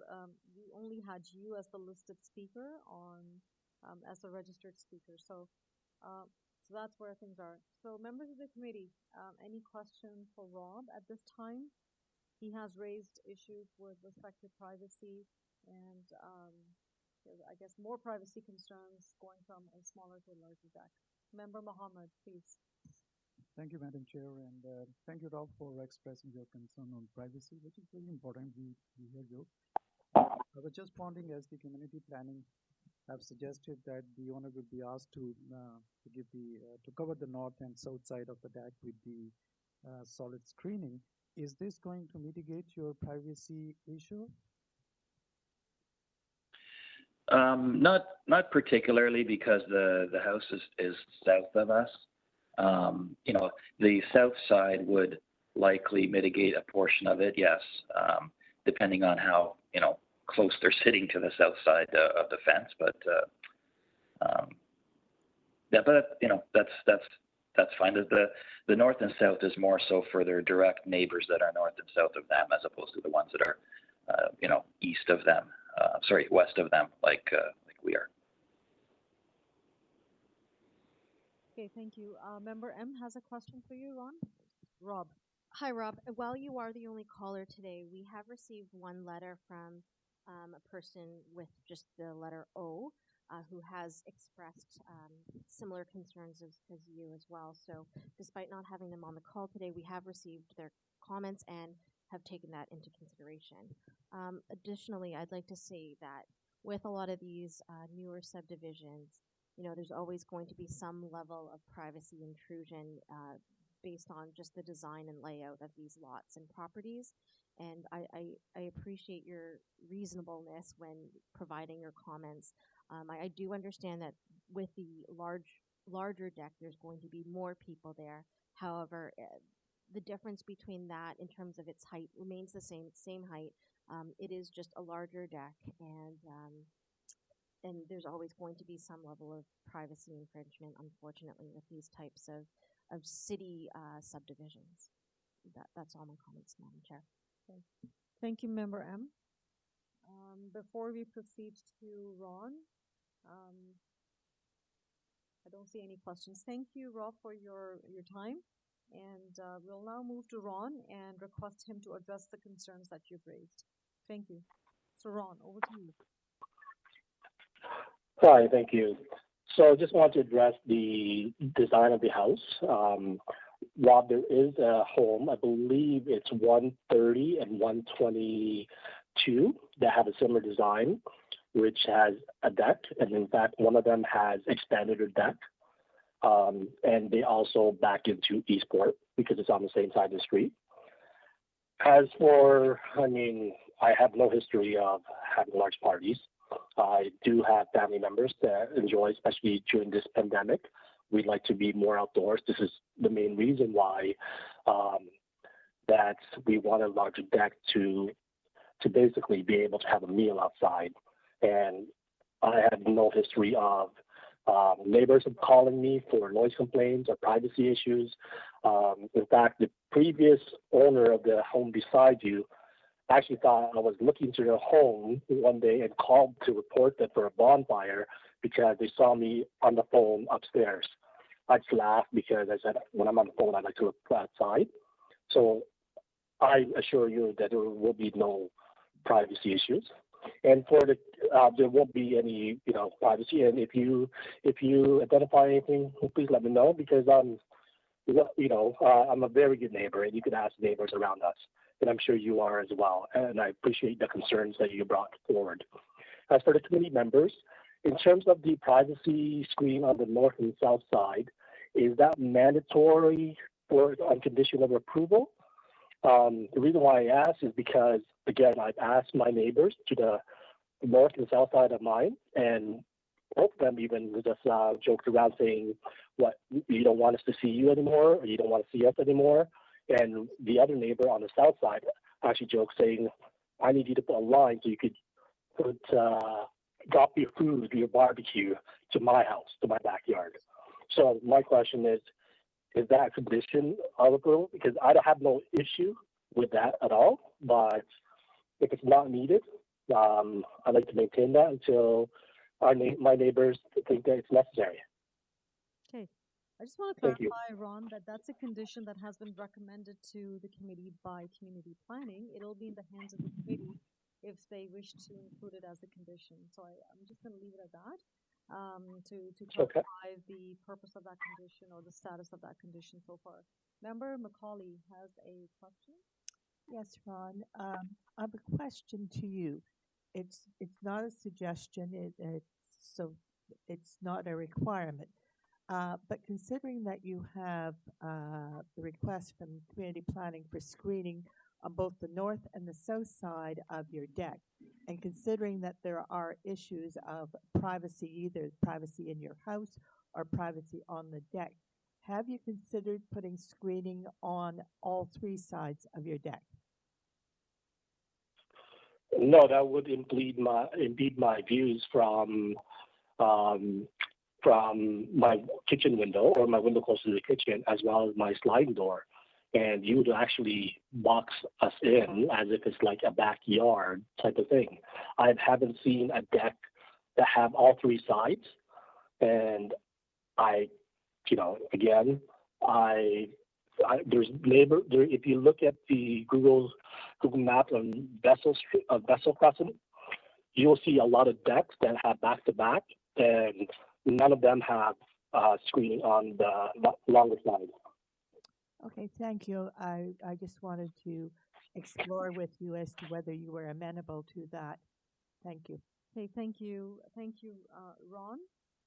Thank you, committee members. Thank you. I think we've spent quite a bit of time on this application. If there are no further comments or questions, should we take the matter to committee, or do you still have any questions? Okay, there are no further questions. We take the matter into committee. Committee members, any internal discussion at this time? Yes, Madam Chair, I'd like to just comment we get these applications where they want to put a deck and it comes into an issue that the adjacent owners are concerned about their privacy. So sometimes the screening will help that, and other times it isn't an issue for the particular neighbors, and so we're adding screening where it's not necessary.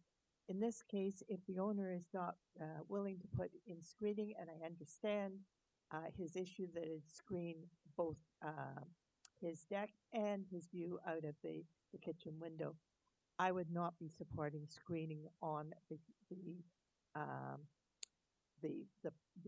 decks. I'd like to see what other members of the committee would comment on the screening issue.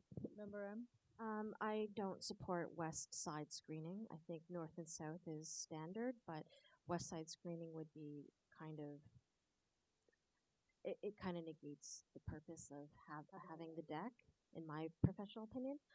With regards to the north and south side screening, I mean, if you had it in writing that your adjacent neighbors were agreeable to not have that privacy screening, then I would be agreeable to remove that condition. But as we haven't been able to hear from them, they're not on this call, we don't have any correspondence from them, I would rather be conservative in nature and go forward with the condition as recommended by community planning for that privacy screening. You know, in the future, after it's built and you have your building permit, if you want to have those further conversations with the neighbor, you can do that at that point in time. But to achieve your building permit, I would feel more comfortable providing that privacy screening. Okay, thank you, Member M. Member Mohammed. Madam Chair, I heard Rob when I asked him about that, is this going to solve this problem? And he said no. Yes. So I think at this point of time, even the community planning is recommending that. It's not solving the problem of either owner or the neighbor, both of them. Because the deck itself, like the neighbor said, is about sizing and privacy issues both. So we have to look into both of the aspects. Okay, thank you for your comment. Any further comments? All right. There are no further comments or questions. I now would like to have a motion. Member M. I put forward a motion of approval subject to the community planning conditions. May I have a seconder to this motion? Yes, Madam Chair, I'll second that motion. Thank you. Member Gary seconds the motion. All in favor of this motion? All opposed? Okay, I'm in favor of this motion. The motion carries. The application has been approved subject to conditions of community planning. Staff report dated September 23rd, 2020. Thank you, Ron, and thank you, Rob, for your time. Thank you very much. Okay, so we now move to our next item that was held, and that is item number 12, 33 Catalina Drive. Madam Chair, is it possible I could be excused just for a nature break quickly? Okay. Because it's 11:30. I think we missed our 11. Okay, so I'm just going to announce that we will take a 5-minute nature break for committee members. We will resume at 11:40. Thank you.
All right.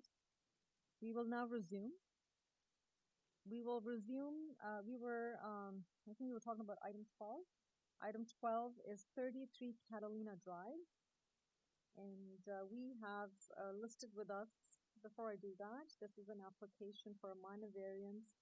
And we have before us one variance requested. And the reason we held was because there was a neighbor in opposition. So we have with us Han Zhao as the agent. Han, are you with us? Yes, I am, Madam Chair. Thank you. And just want to confirm Ian Goodwin and Michelle Companion are with us as well. They are members in opposition. Madam Chair, we have Ian Goodwin in attendance, but not Michelle Companion. Thank you. So Ian, if you're tuned in, we will get to you once your turn is up. Members of the committee, this is an application that there's one variance before us. It's to construct a new front and rear addition and a new second-story addition over the existing dwelling. Any questions or comments at this time for Han? Okay, Han. Hi there. Good morning. Madam Chair. Good morning. Good morning. Good morning, Han. The committee does not have any questions for you at this time. Is there something that you would like to say before we proceed to speaking with the neighbor? Yeah, if I have seen and read their objection in terms of our proposed application. I just wanted to bring a couple points into view.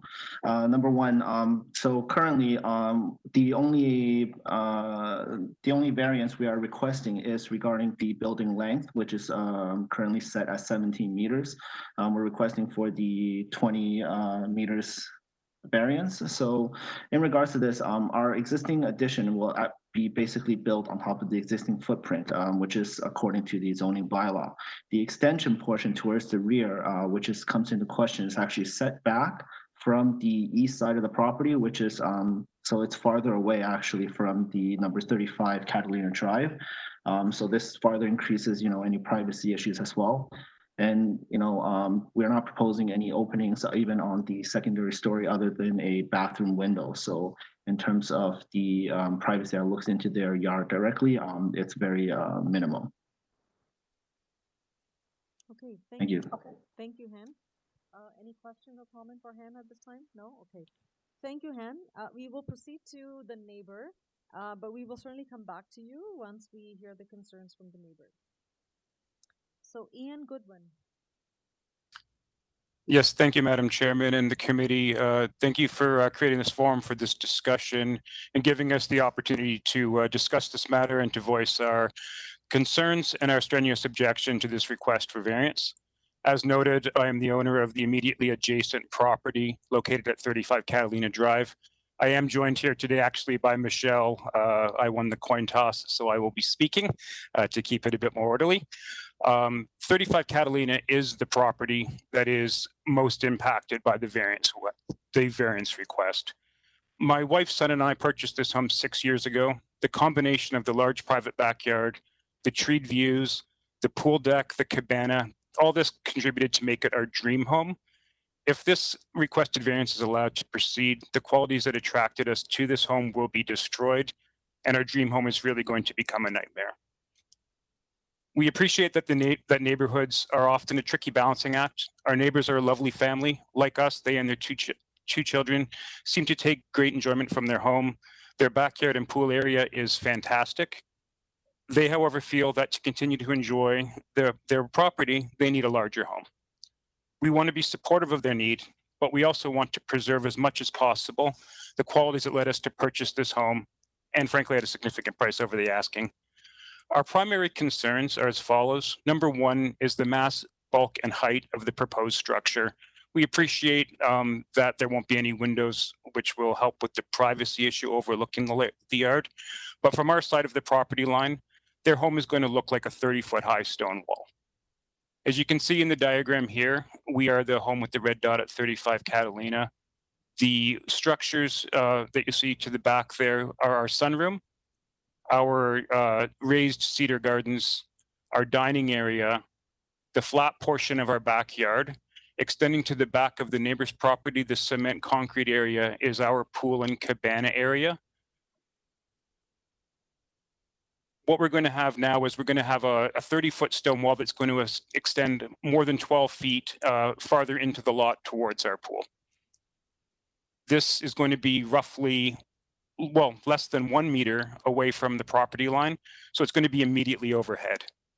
The wall is going to overwhelm our sunroom, our mature raised vegetable gardens, our outdoor dining area, and extend right up to the edge of our pool deck. Functionally, our entire backyard is going to be bounded by this barrier. This is going to destroy our enjoyment of the backyard. There is also no avoiding that there will be a resulting loss of light, privacy, and views. From approximately 3 p.m., where we currently enjoy beautiful afternoon sun and evening shade, this is all going to be snuffed out by this massive wall. We didn't have much advance notice of this construction, so unfortunately we weren't able to commission any type of light and shade study to better speak to this before the committee, but we feel that there is no denying the impact that there's going to be a profound loss of light, sunlight, and privacy created by this. The impact on our privacy, which again, we appreciate that there won't be any windows on the sidewall, but there will be on the south side of the property. And this is the portion that's going to directly overlook our pool area. It's really going to function very much like a prison overwatch. It's going to be 30 feet, almost 30 feet above us, with windows looking right down into our pool. In terms of views, in addition to destroying the views from our backyard and our pool area, we also have our kitchen that's impacted. Our kitchen has 2 windows, both of which are now going to have a view of this giant brick wall. When we consider the impact on us, this request is simply not a minor variance. It's a life-altering one, and it really does fly in the face of the intent of the amazing design of this neighborhood. The renovation destroys the character of the street.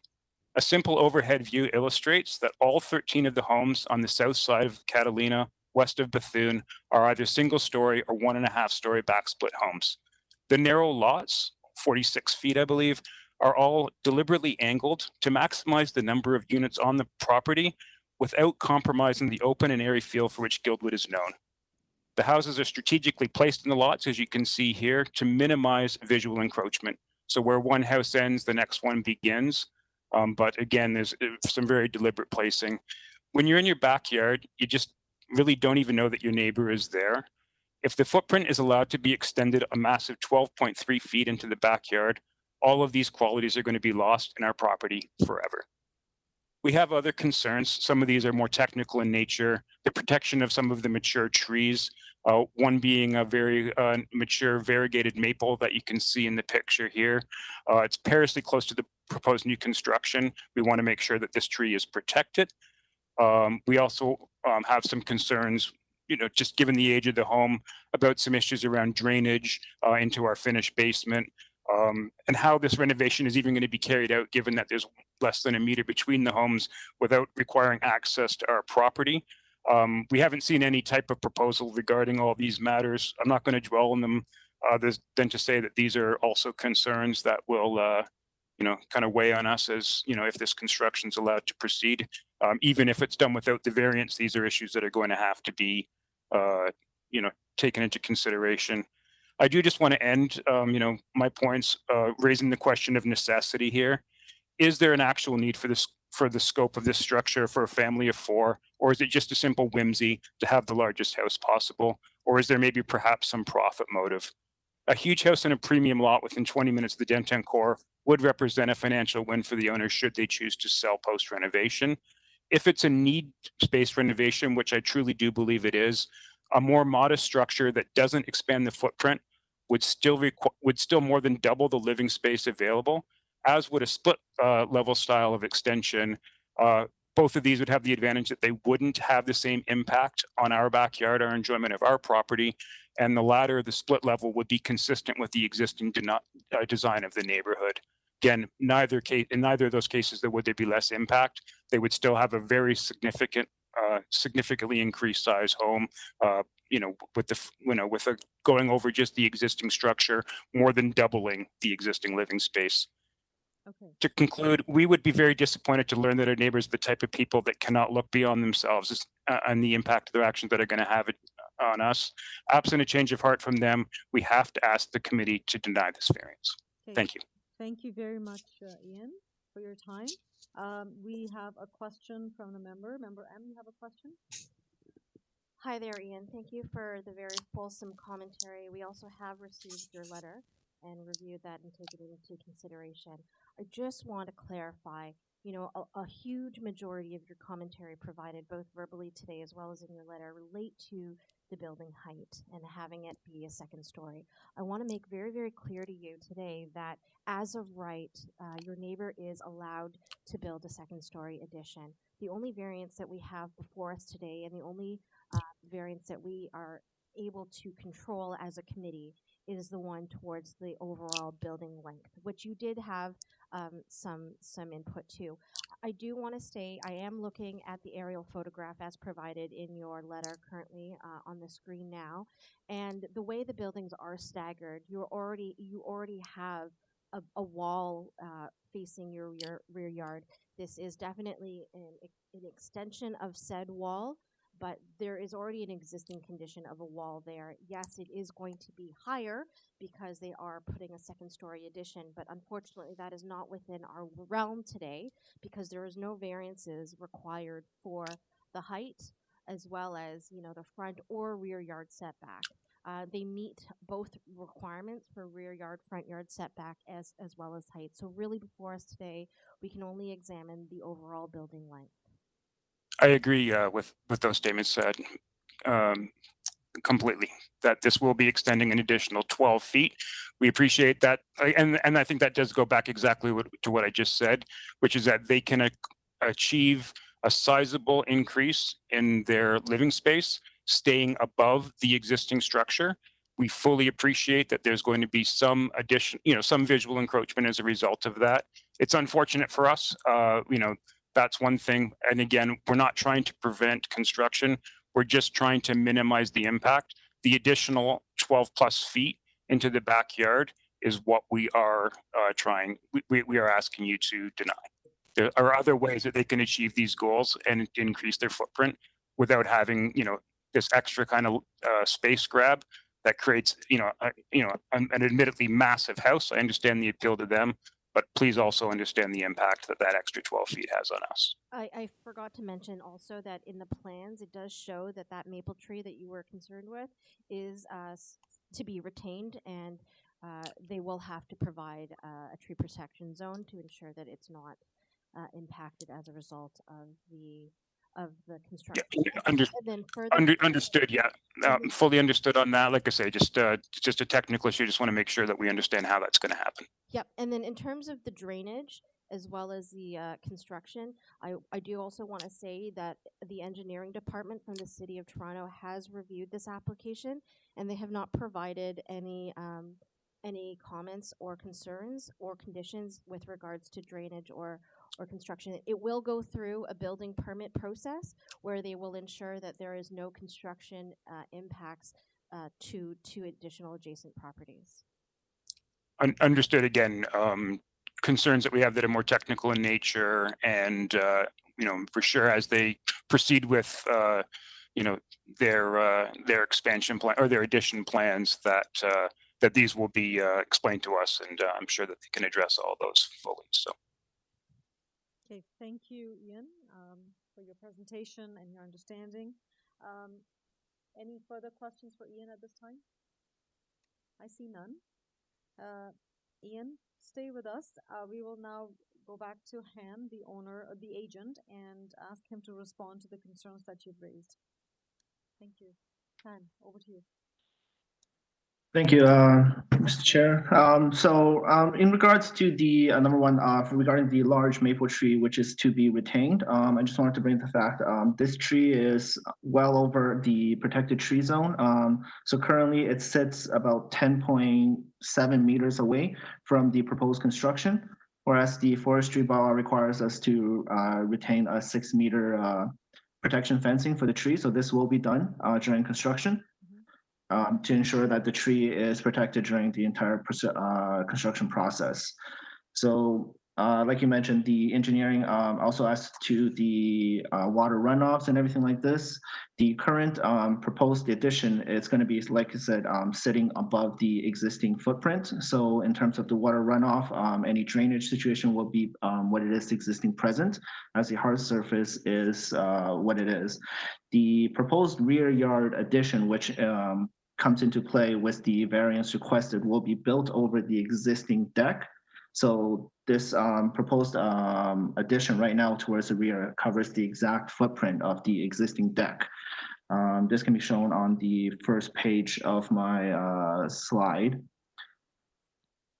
And we do realize that this is a privacy issue both for the neighbor towards the east as well as towards the west. So this is why taking into consideration also the average rear yard setback for all the buildings, we've set back the rear yard addition so it is farther away from the east side property, giving a little bit distance, like I mentioned, towards their privacy. And then we are proposing the addition towards the west as it is overlooking the neighbor's garage, so there will be no privacy issues. And we also do have a written consent signed by our neighbors on number 3129 regarding the addition, as well as the number 14 number 44 across the street, as well as and around the corner from Catalina. And in terms of rear yard, so we are more possible. So because it's a larger house than what is existing, because like the neighbor has mentioned, it is for a larger family. So it's a family of 4, preferably eventually with grandparents and everything like this, the larger space will be needed. And then also our proposed construction goes technically in line with the neighborhood design of cottage style homes.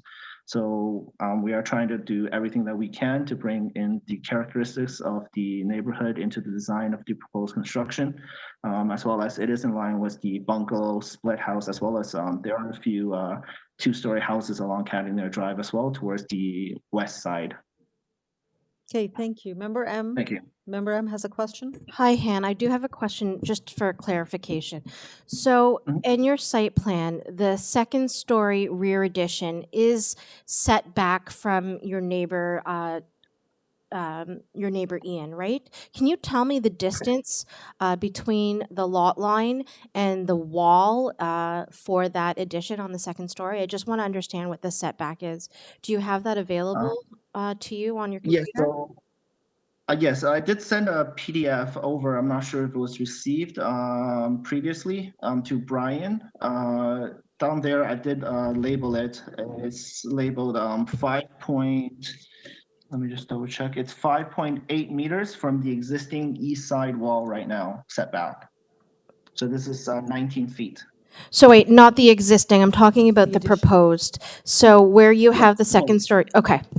And that proposed deck that I'm seeing that's attached to that addition, is that an at-grade deck or is that a second story above grade deck? It's basically maybe one foot above grade. Okay. Just because of the grade line, it's a little lower. So it's one step down from the ground floor and then one more step down to the actual grade level. So effectively what you're saying is the new wall beyond the existing building that's on one story will be set back about 5 and some change feet from the lot line impacting Ian's property. It's actually farther than 19 feet because it's set back 5.8 from the existing main wall on the east side. So towards the actual property line setback, I would believe close to 6.1 or 6.2 meters. Okay. Would you be willing to possibly put in additional plantings and landscaping on that lot line? Sorry, I'm trying to orient myself. I guess that is the east side. Am I correct? East. Correct. Okay.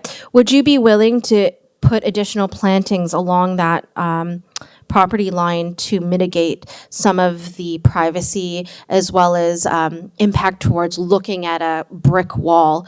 It might be more agreeable to look at foliage versus a wall, regardless of it being set back. I guess you said 19, I see that there. So yes, 19 feet away from the property line. Would you be willing to, try to mitigate your neighbor's concerns by providing additional plantings? I would have to double check with the owners, just because right now there is actually a passage on the east side of the property that extends from the front garage all the way to the rear yard. No. I'm more talking about not along the entire property limit, but along where you would have the addition, where it extends beyond the existing 17-meter provision. So right now, the zoning bylaw requires 17 meters. You're asking for a variance to increase that by just under 3 meters. So in that area where that additional variance is required, would you be willing to put plantings there only to mitigate the impact of the variance? Not the whole building, just the variance. I don't believe there will be an issue. As also towards that area right now, there's actually already some existing plantings present. I do realize maybe Google Maps might be open that you can probably see from the top view as well. If I may just jump in for a moment, Member M, a question for you, or it's kind of a comment and a question.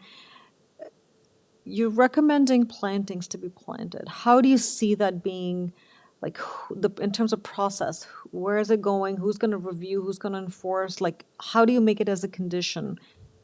Staff, maybe you can provide some more information or clarification.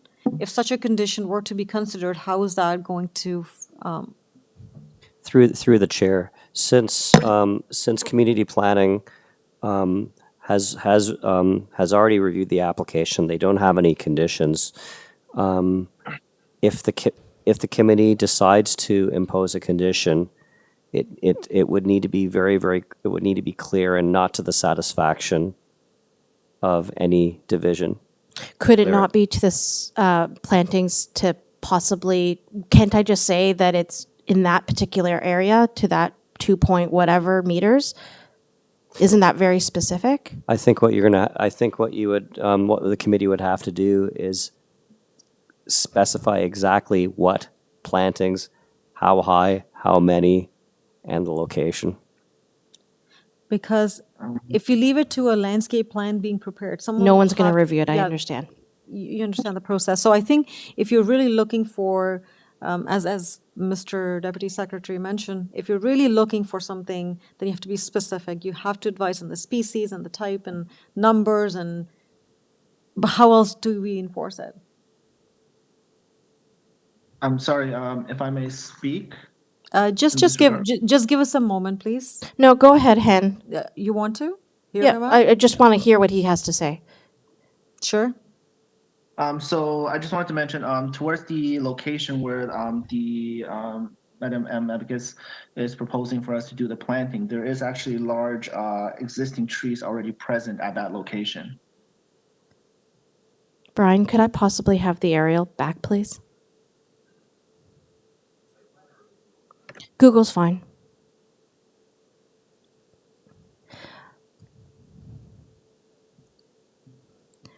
Well, even if we were to ask, let's say, revisions to the plan, that in itself is not a condition from community planning. So, like,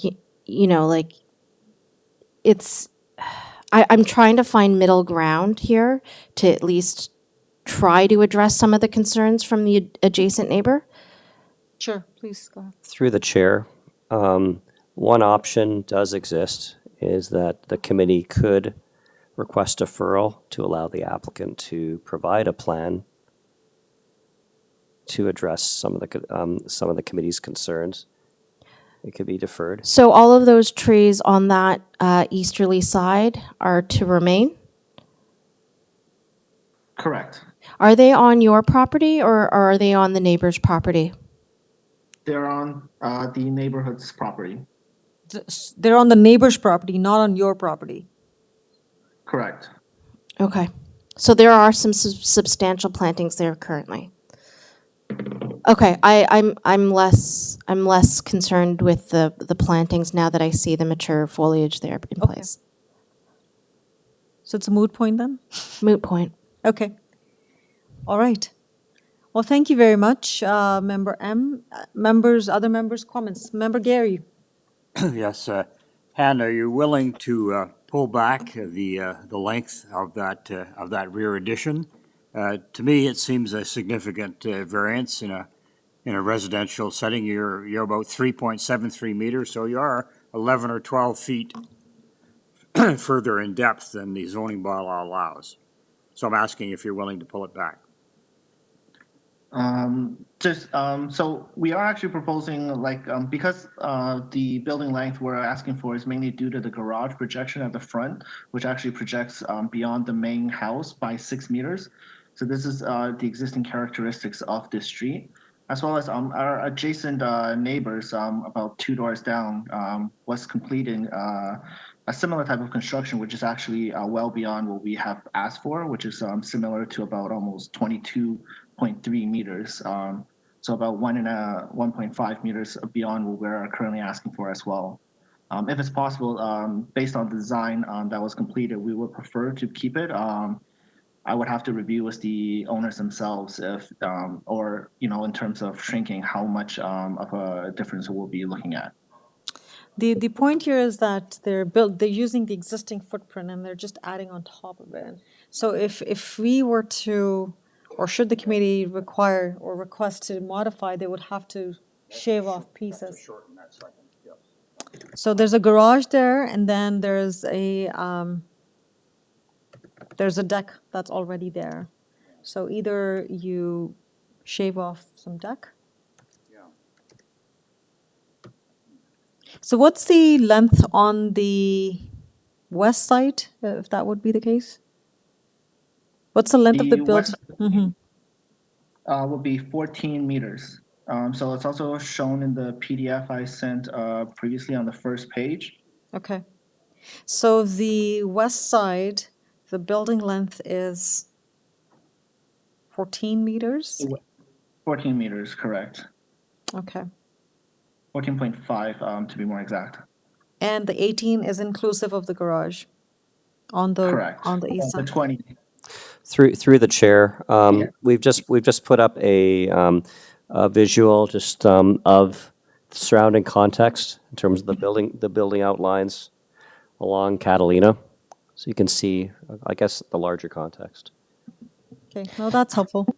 So through you, Madam Chair, Han, you were saying that there were additional properties that requested similar variances that have been approved in the past. Can you tell me which houses on Catalina? Are you aware that we could look at it? Because we have it in front of us, and I'm just trying to determine. It's hard to tell just based on the footprints that we're seeing. If you take a look on the PDF, the third page of the PDF I sent, I believe it's number 29 Catalina, but I do not believe they went for a committee hearing, given their situation was similar to ours.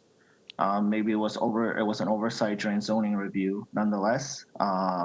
Okay, so then there wasn't a variance application for that property. And if you look, remember, the property on the west side, I believe that's 35 Catalina. That's at least on the east is 35. Sorry, on the east is 35. That seems to be longer too. Okay. Yeah, so I think it's more or less in the same range. I see. Okay. Okay. Fair enough.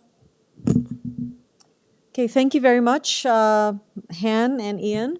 Members of the committee, if there are no further questions, I would like to take the matter into committee and deliberate or make a motion.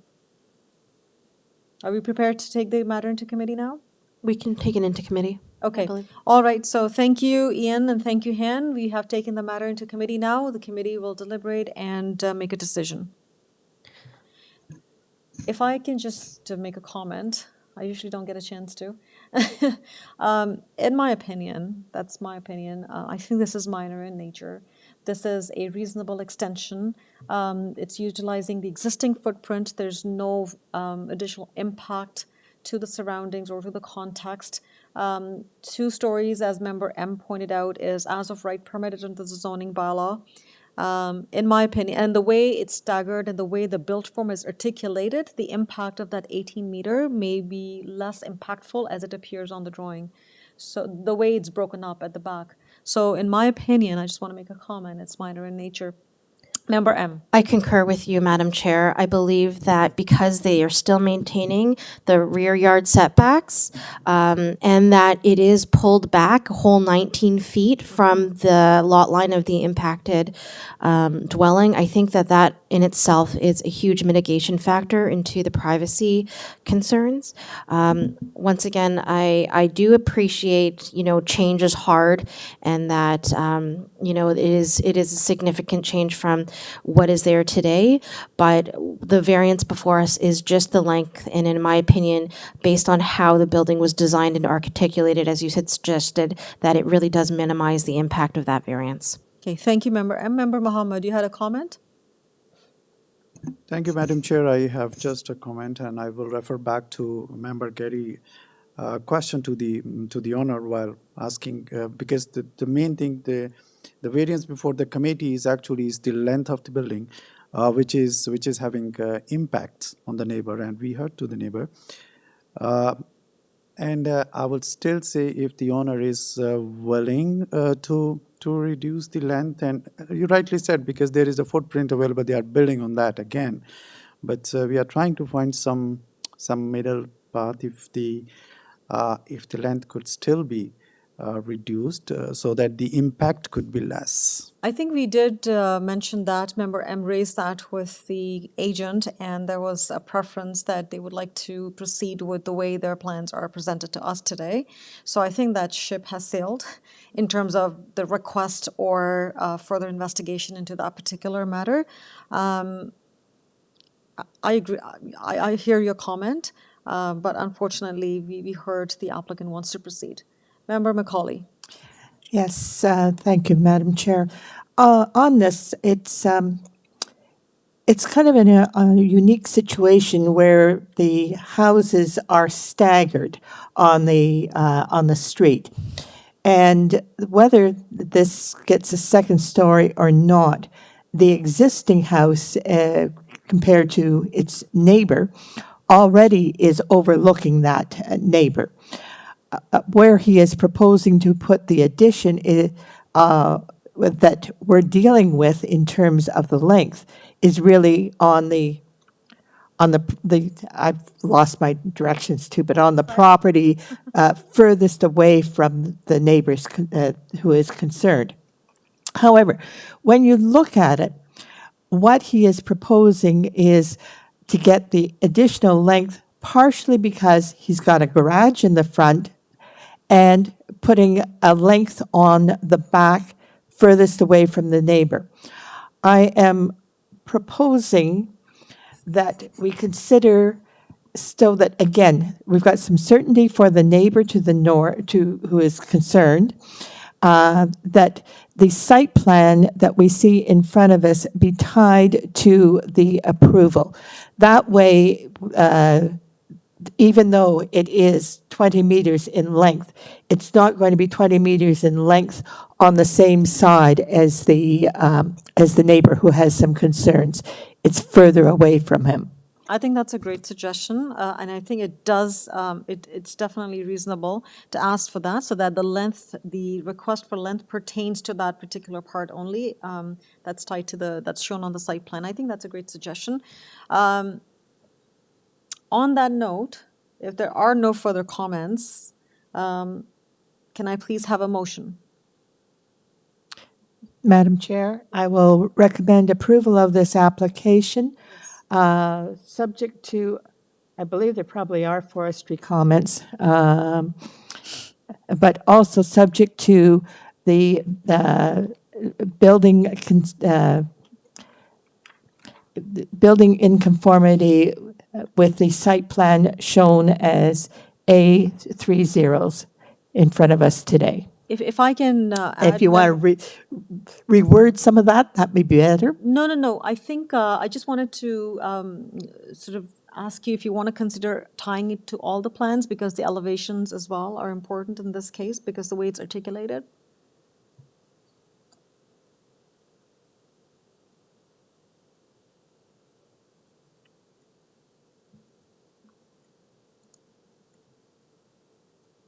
No, I think just the one is sufficient. It keeps the building away from them.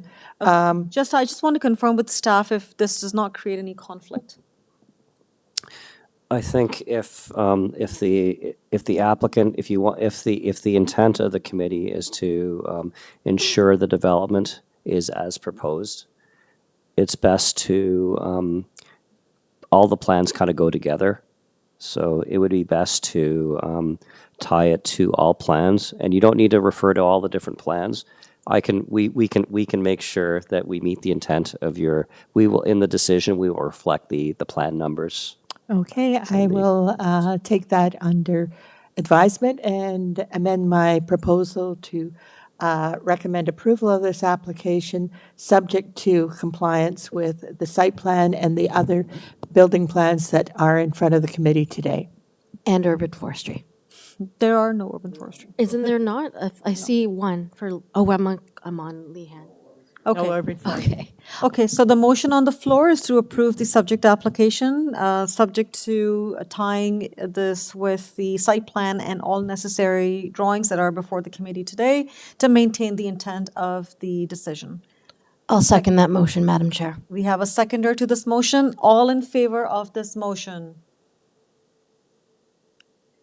All opposed? So Member Mohammed and Member Gary oppose. In this situation, I have to vote, so I vote I am in favor of this motion. The motion is carried and the subject application has been approved, subject to the condition as mentioned. Thank you, Han, and thank you, Ian, for your time today. Thank you. Thank you. Okay, we now move to item number 14. Item number 14 is 66 Lehan Drive. This application was at the hearing on July 23rd, but the committee had refused the application. The applicant did not appeal to the TLAP and is coming back to us with some revisions to the application. We have before us 4 variances for this revised application. Listed with me are Sean Sinaraja, the agent. Sean, are you with us? Yes, Madam Chair. Okay. I will not do the roll call, but I will just confirm that we have Subhashini Mangaleswaran as the owner, and if there are any questions, we will present those to you, Subhashini. We have Alice in support. We have Kelly Cook, who is speaking on behalf of Frank and Mary Cook, Andrew and Jasmine Ramdas, Jim and Joyce Fowles, Eleanor Ruthven, Hawa Tareen, Jim and Joanne Antonopoulos. So we will start with the committee. Committee members, would you like to have a presentation from Sean at this time, or the owner, or do you have any questions for the agent or the owner? I just want to confirm my understanding because I don't think we need a fulsome presentation given that it's been before us before. But essentially, your application has been revised from the previous one, which had 8 variances, where 4 of them have been removed. So there is no variance requesting increase in height. There is no variance requesting increase in platform size on the 2nd floor. There is no side yard landscaping variance. And no maximum proposed height again variance. Am I correct? Yes. Okay. So what remains? What remains is the side yard setbacks, the lot area, lot coverage. Sorry, lot coverage, the front yard setback, and the MTO parking. Okay. Is that correct? Okay, thank you. Yes, it is correct, but also I would like to also, we reduced lot coverage based on the suggestion from the last committee Right. We reduced it from 38 to 36 now. I do see that. Thank you for that clarification. And for record, I would like to state that we have received 33 letters of support. We have Deputy Mayor Thompson's correspondence in our file recommending approval, and we have received 2 letters of objection from the neighbors as well. But I do appreciate the effort that you took to meet with the residents and discuss the changes and the revisions. On that note, Sean, I don't see any further questions from the committee members. Would you like to say anything before we proceed to speaking with the residents? Yes, Madam Chair. I just like to point out few items because some of the neighbors have said concerns that if this project is a financial gain for the owner, which is not, because I just want to point out this subject property had a fire incident and it's not able to it's shut down because of the structural deficiencies. So my client, the owner of the property, is forced to rebuild this property. That's how we end up with this project to be done. So I just want to let that think, and also I would like to we met more than 50 neighbors and tried to work and try to listen to their concerns and remove as much as variances from the July 23rd to today's variances. Thank you. Okay, thank you very much. On that note, I will move to speaking with the first registered member here, Alice Wagner. Are you with us, Alice? Actually, Madam Chair, Alice is not with us. Okay, all right. For record, Alice had registered with us to speak in support of this application. She's not with us right now. Kelly Cook. Kelly, can you hear us?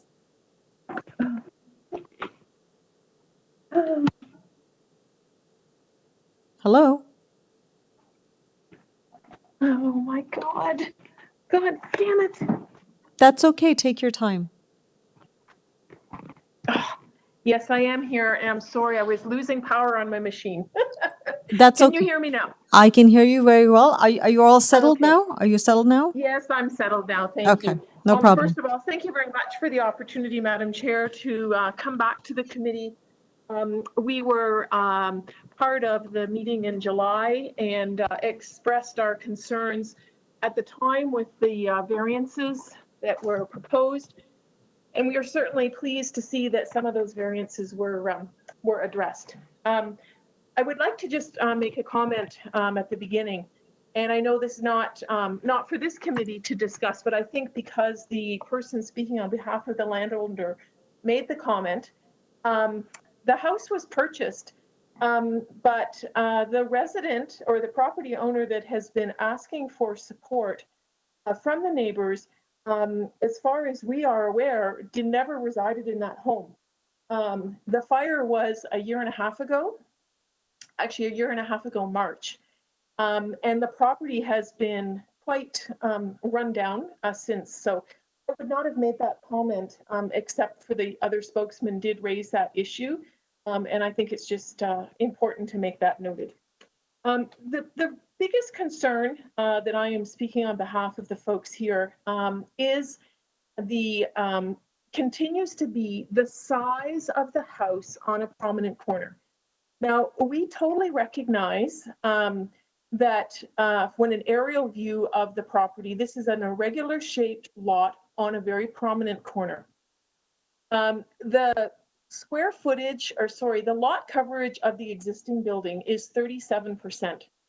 The proposal is now 36.5%. So they've obviously figured a way to maximize the property usage, but it's at the expense of encroaching on the side yard setback, which is flanking onto Flora Drive, which is actually 42.5% smaller than what the city bylaw, what the bylaw would propose.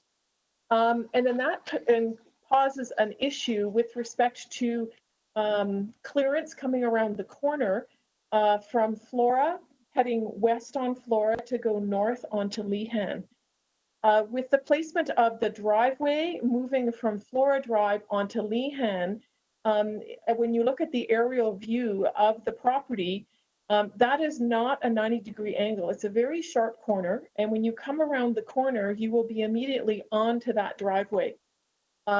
So there is a concern, and that is the second largest concern that the people in the neighborhood have. Now, granted, there was 50 some odd letters of support. I know I took a map of the letters of those support. Most of those letters of support are not within the 60-meter circle that these letters were issued to. And most of those letters of support were found or signed for prior to any of the documentation or mailing going out to the members of the neighborhood. And it should be noted that this hearing got moved by a month because the city did not get the letters out to the residents when it was supposed to be scheduled for September. And that was highlighted by me when I contacted the city indicating letters had not come out. Kelly, if I may just interject for a moment here. I would really, I appreciate your comments and we're certainly listening to it. But in the interest of time and because we have to make, a decision and we have to review this application, if you can sort of stay focused on the variances itself. So the biggest variance, that's fine. The biggest variance issue is the coverage on that lot and the size of the house on a prominent corner. One of the tests that the COA must make is the proposal appropriate for the development of the land and or the building? This building does not fit into the landscape of the neighborhood, particularly this irregular shaped corner lot. If the current building at 37% coverage, is there not another proposal that would integrate better? Other properties that have been redeveloped in the area are houses that are nestled between homes on either side of a prominent, not on a prominent corner. Particular consideration to the property to the north, 64 Lehan, as front yard setback is being grandfathered at 6.14 meters. A 9-meter story building, even though it's within bylaw, and yes, residents have the right to build a second story, will significantly limit the sunlight and the privacy. So, Madam Chair, the issue from a bylaw perspective is still on the lot coverage at 36.5%. So what I'm hearing from you is that the maximum permitted coverage of 0.36, what's being proposed is 0.365 times the lot area, which equates to 152.7 square meters versus 138.12 that's permitted. So in your opinion, 14 square meters increase of coverage is in excess, is significant in your opinion? Because the design of the building, because of the way they're trying to put a very large house on the shape of that irregular shaped lot, makes it very large at the front and narrower at the back. The current house is at 37% coverage. It is a bungalow with an attached garage. So a totally different design could still provide a second story, still provide additional living space, and still be within the lot coverage, but it's the design of the building on the property itself that is the concern. Okay. All right. Fair enough. Thank you very much. Member M has a question for you.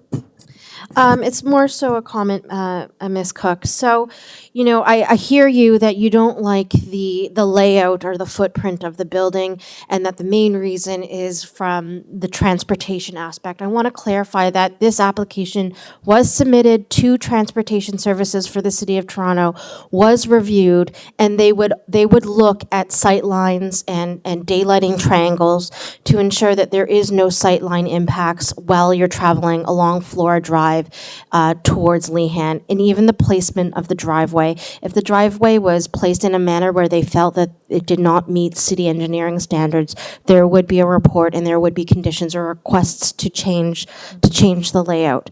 That being said, the variances at hand don't have anything to do with the placement, I believe, of the driveway, but you're more concerned with, as I heard, with the overall coverage, which it appears to be in excess of 14 square meters.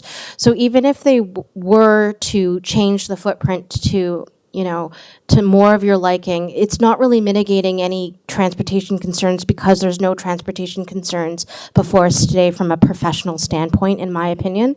So I feel that the applicant has gone above and beyond at this point to revise their plans to have middle ground between what their initial application was that did seek 8 variances, with height being one of them, and scaling that back and reducing them by half to try to meet halfway. In my opinion, I'm fairly satisfied with these revisions, and I do feel that they meet the 4 tests and are minor in nature as a result.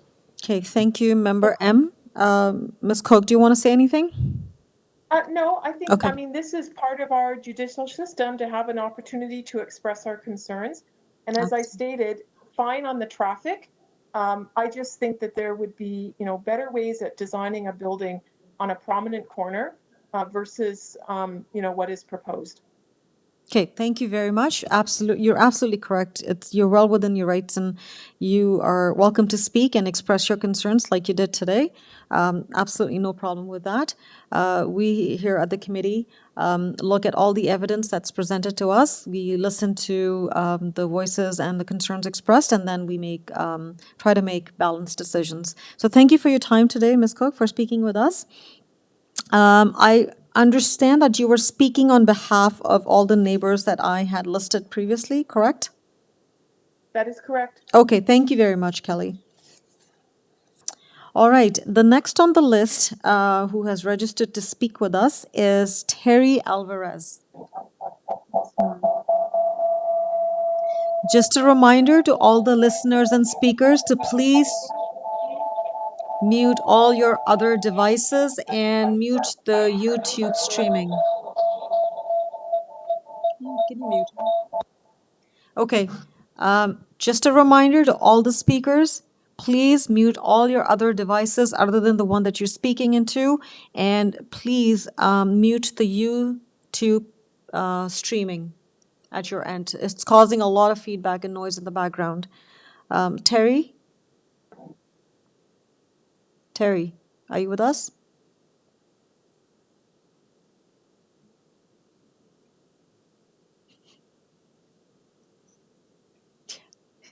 Terry, are you with us?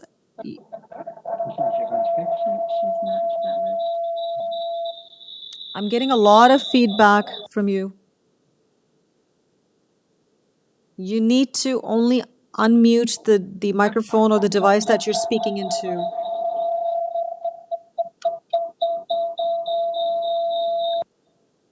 Okay, while you take your time to fix the noise issue at your end, I'm going to move on to the next participant, and then I will come back to you, Terry. Or maybe you can call in if that's better.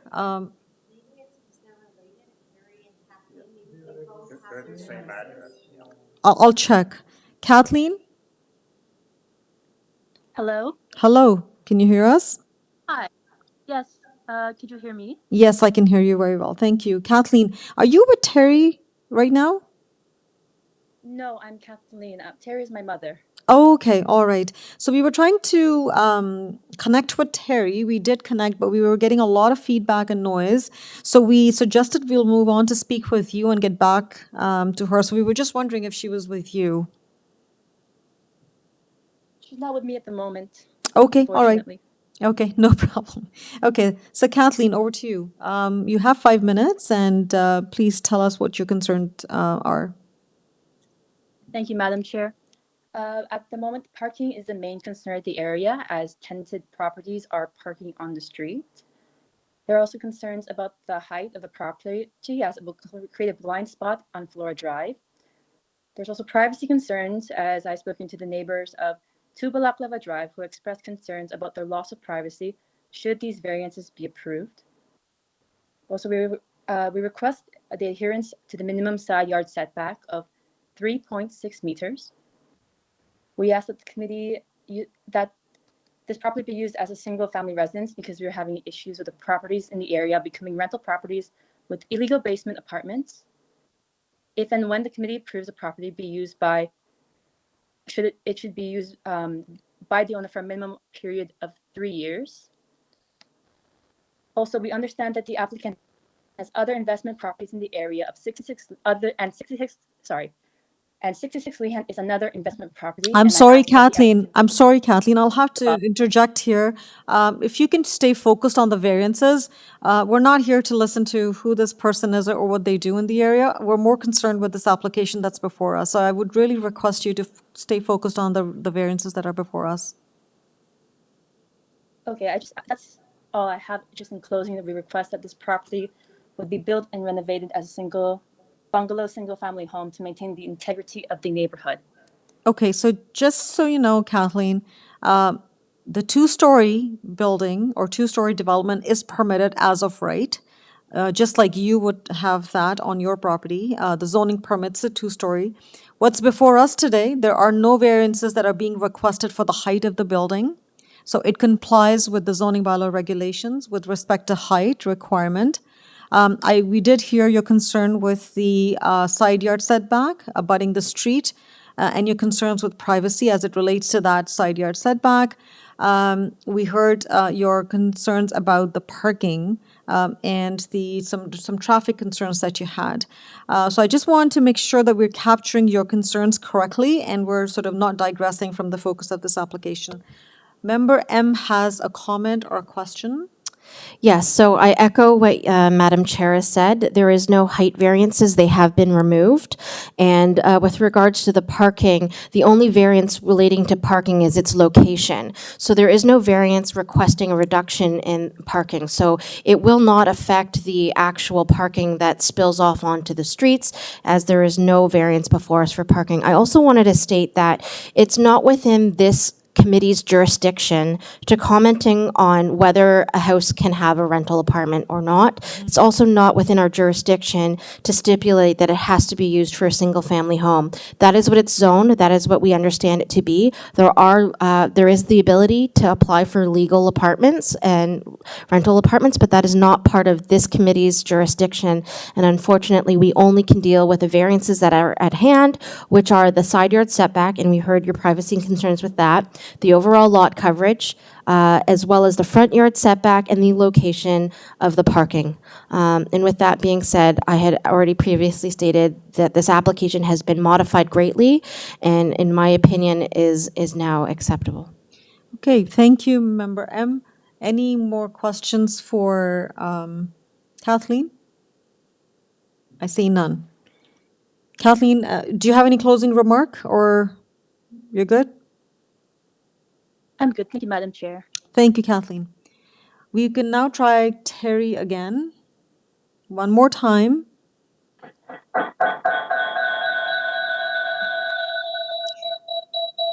No, it's still not helping, Terry. My assumption is that if it's her mother, she would have had very similar concerns, and I'm hoping that through the address that we had just given to Kathleen, possibly that satisfies. I would like to think that, but because they're registered as two different speakers, I want to give them an opportunity to confirm that. Otherwise, we will have to move on if we can't get the... Yeah, so Terry, if you're listening in, can you phone in, please? We'll give you a minute to try calling in. And the number was on the notice, the public notice, which is... I didn't have it today. It's not there. Okay. Through the chair, the phone number, if the member of the public wants to call in, 416-915-6530. Thank you. Terry, I'm going to try again. Hello?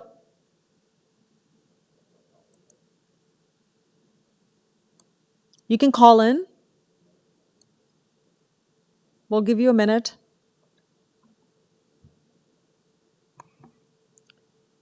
Madam Chair, can we ask Kathleen whether she has tried to get in touch with Terry and perhaps give her some advice on how to connect? Or whether Terry is satisfied with Kathleen's comments? Can we have Kathleen again, please? Kathleen, you heard the question. We understand Terry is your mother. We are finding it a little difficult to connect with her. Have you had a chance to help her out with connecting, or do you know if she would be satisfied with the concerns that you have raised today?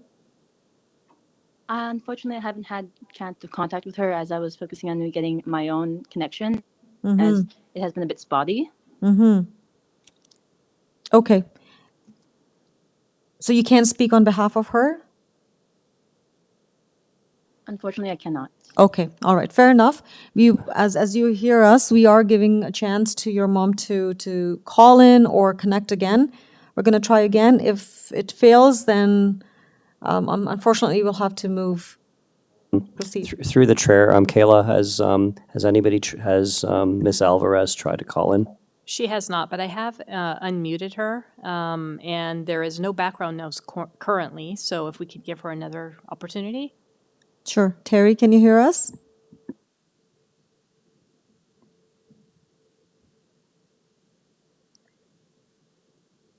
Terry, can you hear us? If you can you please speak?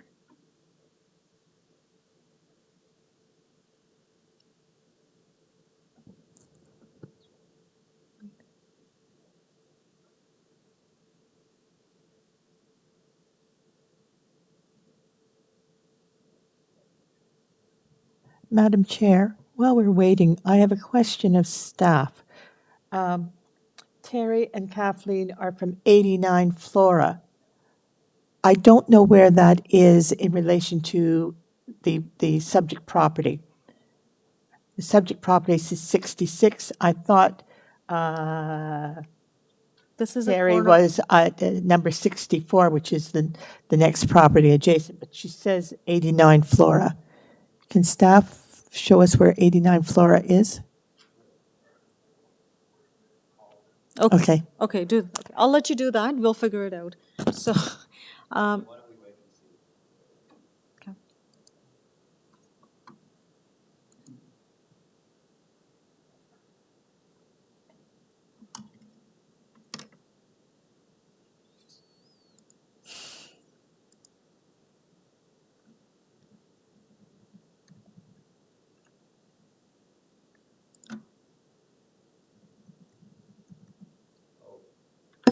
My apologies through the chair. The one thing I needed to provide Ms. Alvarez is the access code number. Okay, fair enough. Okay.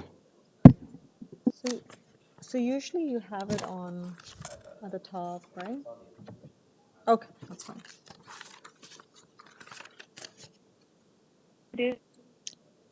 Here we go. Terry? Can you hear us now, Terry?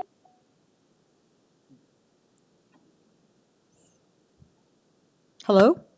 If you are satisfied with your message, press 1. To listen. Okay.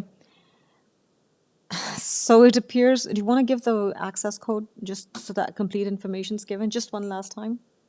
Sorry. Sure, why not? So the phone number, the access code, if you want to join, is 133-911-8513. I repeat, 133-911-8513. Thank you.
I guess we can proceed. We've given enough opportunities for Terry to connect. Unfortunately, Terry, we were unable to connect with you. I guess we have to now go back to the applicant, Sean.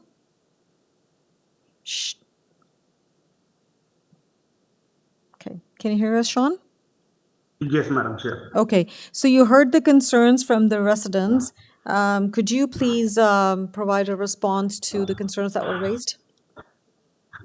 Yes, some of the concerns like there's no bylaw violation up to now, up to today's the act that and the parking issue like that. We didn't like Madam M said that we didn't ask for any variances for parking. Changing the driveway from Flora to Lehan will enhance the parking space because towards the Flora driveway, the driveway is going to be in Flora existing. You will have only one parking space because of the nature of the irregular lot. It's getting smaller at the back. That's why we changed. One of the reasons we got a comment from committee planning staff to change the driveway towards to the Lehan Drive because Lehan Drive compared to Flora Drive is much smaller street than Flora Street. So it is much better to change the driveway to Lehan Drive. And also the driveway is right beside the 64 Lehan Drive and right opposite of the other corner property on the Lehan Drive. So that is my point there. And still from our corner, if you look at it, the northwest corner, our property, the way we design it half circle, so we'll give more visibility for the vehicles turning from Flora to Lehan Drive, and also we have 41 feet clearance from the foundation, corner of the foundation to northwest there. So we did put a lot of consideration and rectify the concerns of the neighbors and the city's councillor's office. And there was another concern about the side yard, and also like the side yard is allowed the proposed is 2.6 meter. The bylaw requires is 3.6 meter. Right now we have a 8 feet wood fence, which we will remove. We do have existing wood fence, which is 8 feet, which is blocking the whole view at the property line, which will be removed, and that will also enhance the visibility of the traffic. I think I addressed all the concerns. If any question the committee member may have, I will answer it through Madam Chair. Thank you. Thank you. We do have a question, Member Macaulay. Yes, thank you. I appreciate the changes that you have made, and I appreciate the fact that you met with the community and with the councillor and deleted a number of your variance requests. That's made it a better application in my view. I have a question to you. Are you in agreement and have you read the community planning comments? The first one is the owner shall construct and maintain the proposed walkway and terrace with permeable pavers. And there's two others dealing with the sidewalk, permeable pavers. Yes, I guess that's the only thing that they want is to ensure that you've got permeable pavers to enhance the stormwater management and the appearance of the streetscape. Have you seen those comments and are you in agreement with them? Yes, through Madam Chair. Since we eliminated that walkway, I believe that was a comment for the walkway that we had previously for the previous variance. That's why they requested from the committee staff. Since we removed that variances, I don't think that condition exists anymore.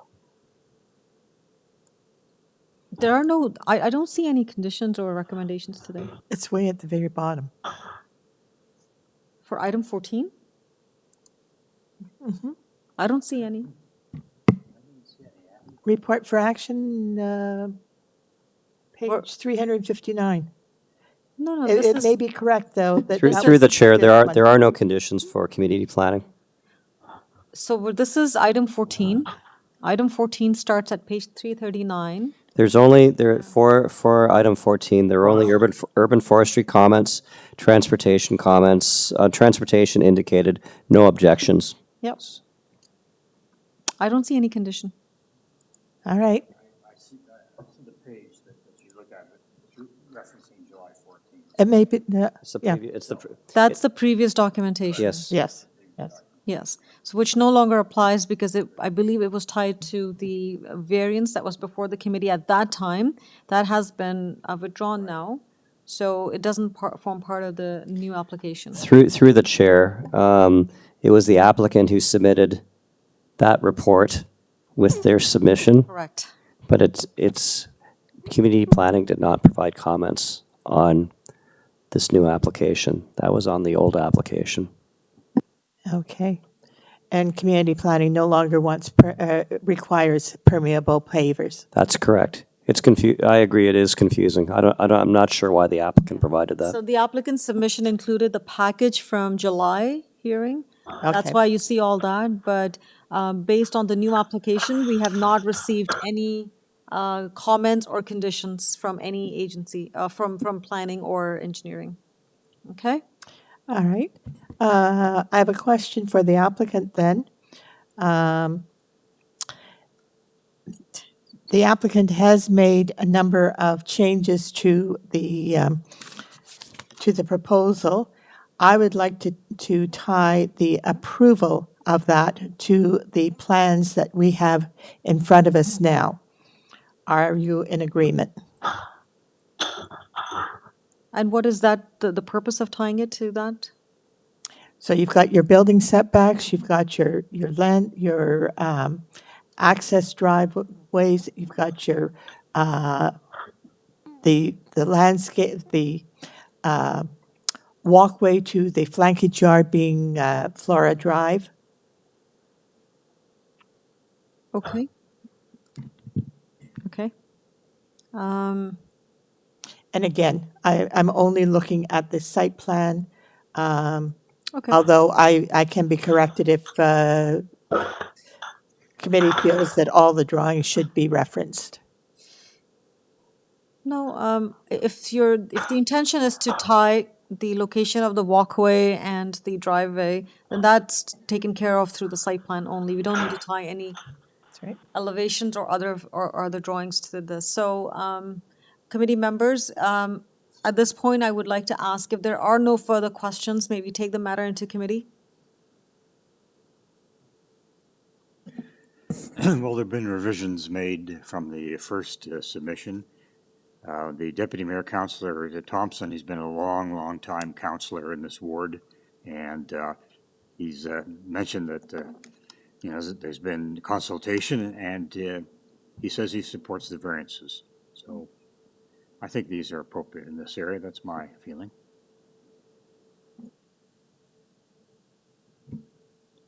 Okay, so are we deliberating or are we prepared to make a motion? I just want to make a comment, and I appreciate, Member Macaulay, your recommendation to attach the site plan.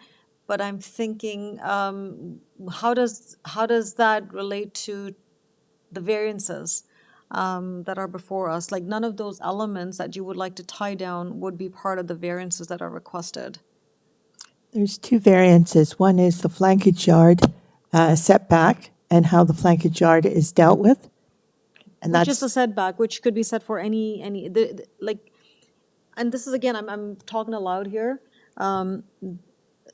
Instances where we've tried to, or we've attached the site plans is to where it's only for a small portion, maybe the setback. In this case, the setback is consistent all across. A setback of 2.06, should the committee approve it, would be applicable to the entirety of it. I don't see that it's only for a portion. So we've tied the plans in instances where it's particular or it's unique to a certain portion of the property or the design. I'm just trying to make sure we're not creating any problem by tying it. All right, I take your advice. I think perhaps the variances are sufficient because the variances are dealing with with the building setback. They're not dealing with the connection of this building to Flora Drive. And secondly, the variances are dealing with the front yard setback and the location of the drive. And I guess the fourth variance is the overall size of the building. Yeah. So in this situation, the front yard setback is consistent for the front, along the frontage of the property. The setback on the side is consistent for the entire length of the building. So that was my thoughts, that we weren't really achieving much out of tying it with the site plan. Again, it's in the hands of the committee. That was my comment. I think, Madam Chair, I understand what you're saying here. But this is the second time we've seen this application. We do, in fact, have a number of people that are concerned with the layout on the street, the size of the building, its relationship to the adjacent property to the north. I think the fact that they've had a community meeting, they've talked about this site plan and seen the changes, that it would be upsetting to them if the applicant decided to change this site plan considerably from what they felt they had agreed to. Okay, all right, fair enough. I take that under consideration. Committee? No further comments? Then I look forward for a motion. Well, Madam Chair, I would I'll make a motion to approve the requested variances for 66 Lehon Drive. Any conditions of urban forestry? There is an urban forestry, subject to the urban forestry condition. Yes, thank you. Okay, so we have a motion on the floor to approve the application subject to the condition of urban forestry. May I have a seconder, please? I'll second that motion, Madam Chair. All right, all in favor of this motion? All opposed? Member Macaulay opposes it. The motion carries. The application has been approved subject to condition of urban forestry.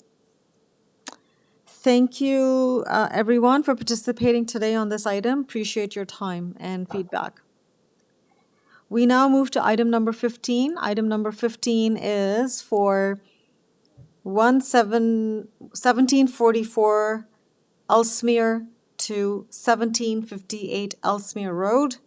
We have an application to permit construction of a 13-story residential building with 242 affordable rental housing units.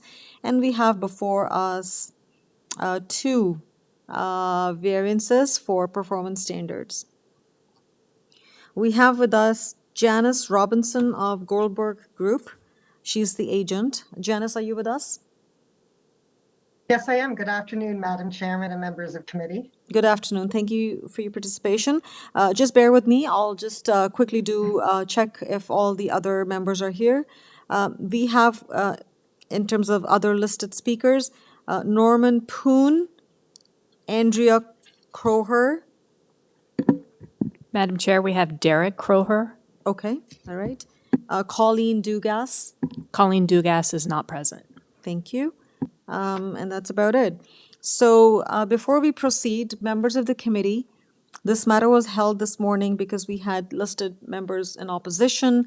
In the interest of time, would you like to have a presentation from Janice, or do you have any questions for Janice at this time?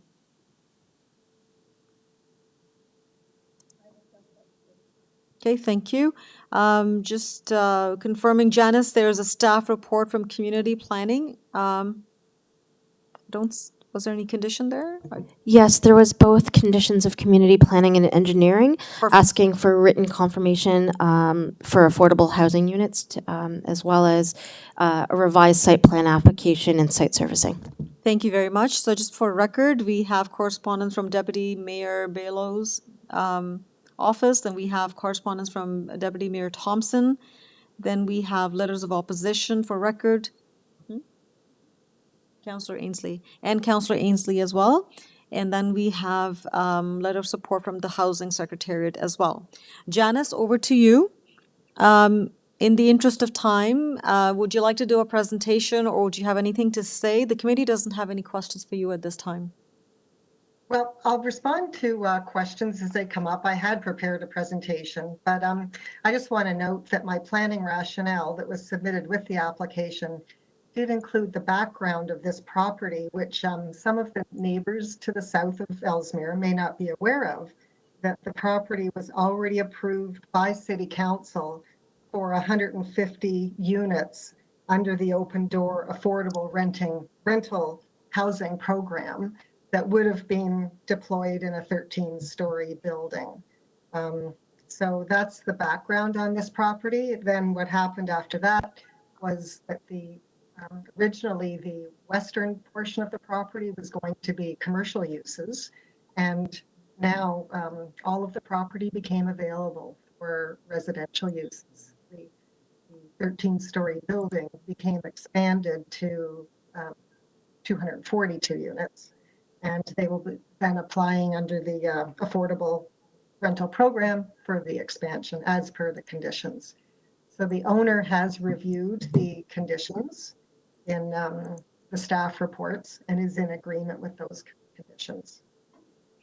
Thank you very much, Janice. Appreciate your explanation. Any questions for Janice? Okay, Member Mohammed has a question for you, Janice. Please go ahead, Mohammed. Thank you, Janice, for your brief on the proposal. Just very quickly, if you can elaborate on the number of parking spots. The number of dwellings are 242, and the parking spots are 87. So could you elaborate on that?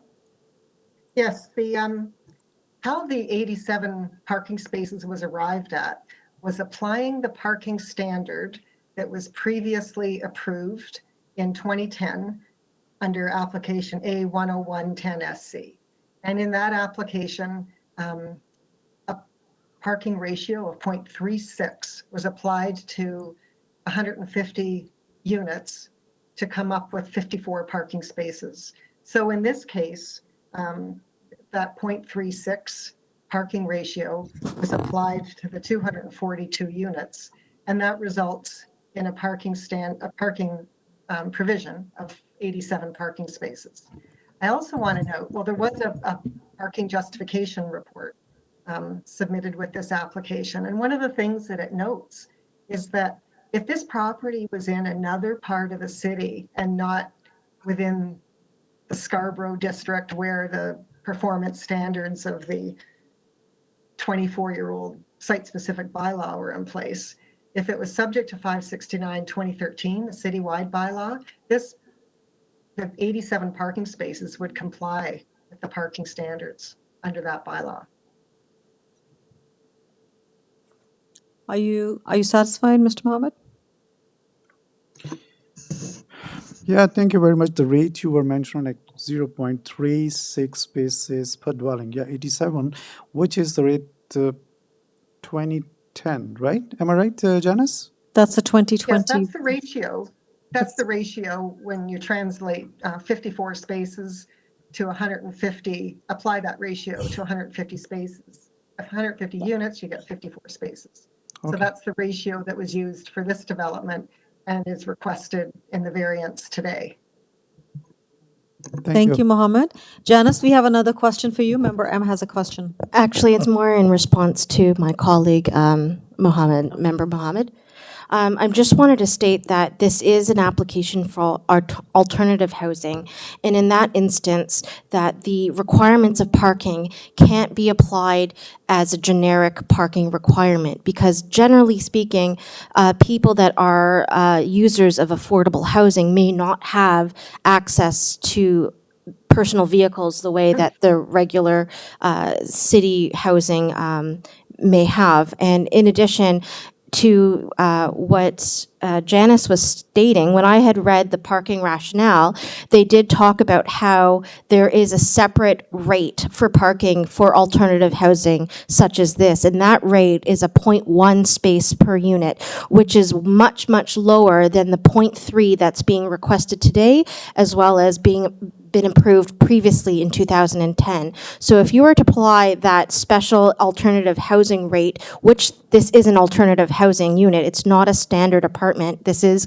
going to be affordable housing, that 0.1 spaces per unit more than complies. That would produce a requirement of only 24 spaces. So with this only 24 spaces and then them supplying 87, that's triple the amount of what is required. Also to note that there is a bus stop within 6 minutes of a walking distance away from this location.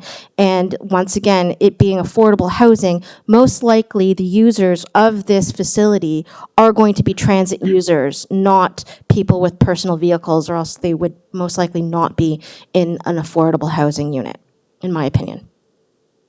Thank you for your opinion. And I might add to that that the site is within walking distance of the LRT station and the proposed subway station on the Scarborough subway. Okay, thank you. Thanks, Janice. Any further questions for Janice before I move to the members, or the residents? Okay, thank you. So the first on the list is Norman Poon. Hello. Hi. Good afternoon. Good afternoon, Madam Chairman, members of the committee. I oppose to this because the variance states that 150 units were previously approved. Now this variance is asking an additional 92 units to equal 242 units. Like, to me, 92 extra units represents 61%, and that is not minor. That is quite major. Number two, I'm concerned about what impact it's going to have on the environment by adding 61% extra units. Number three, what impact it's going to have on the traffic conditions. Again, 61% extra units. It may be mitigated by the fact that that they may not have as many parking spaces because they may not have as many cars, but there's still going to be some impact. Another large concern of mine is the tax burden. My understanding it's affordable housing, which means somebody's helping them pay the rent. Does that mean the surrounding areas, the surrounding neighbors are going to be affected in that they have to pay extra rent, or extra tax, or that are they getting a tax break that the rest of us are not going to be given? Mr. Poon, that does To me, not. that doesn't sound fair. I'm sorry to interject here, but that does not relate to the applications that's before us. Remember, we have to stay within the jurisdiction that we have been mandated with.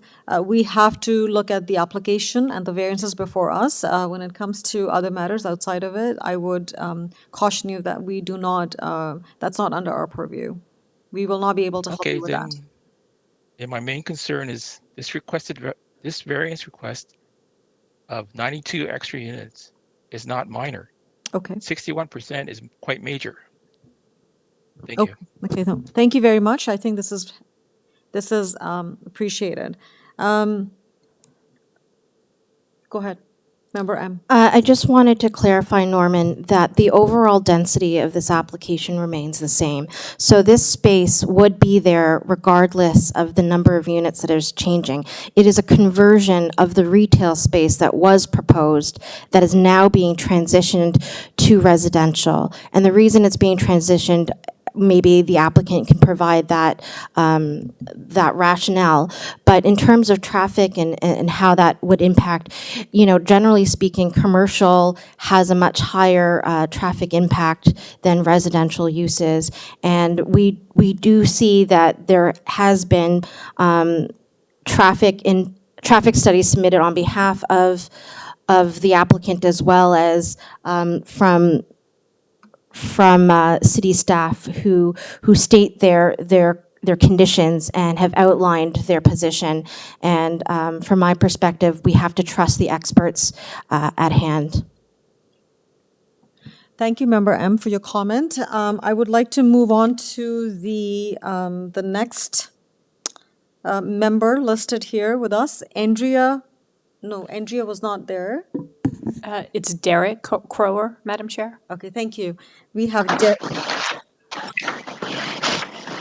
Hi there, Madam Chair. Thank you for taking my call.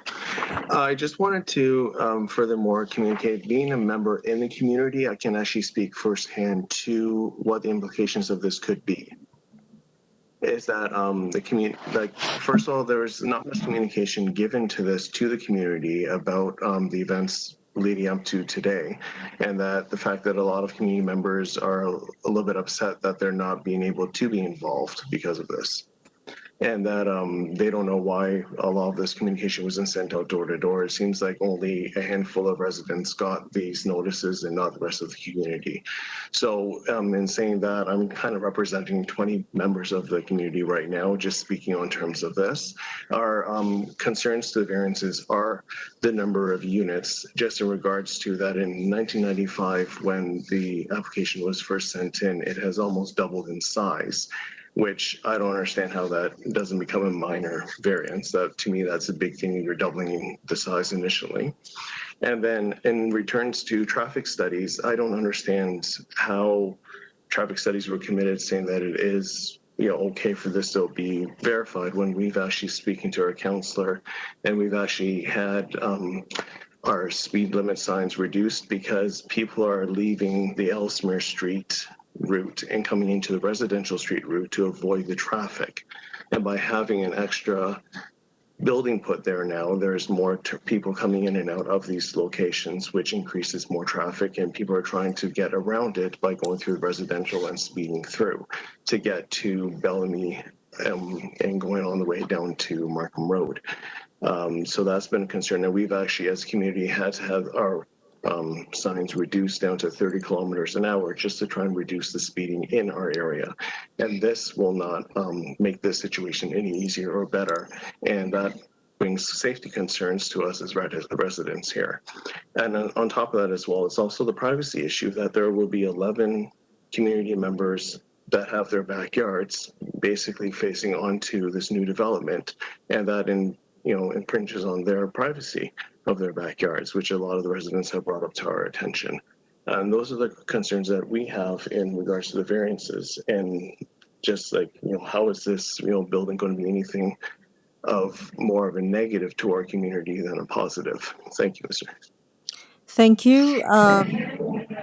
Thank you, Derek. I will just, for clarification and for the, just to help all our listeners and residents, request our staff to confirm that the adequate notification was provided in accordance with the Planning Act. I can, through the chair, I can confirm that notification was provided in accordance with the Planning Act. Just for everybody's education, under the Planning Act, the required notification is a 60-meter radius measured from the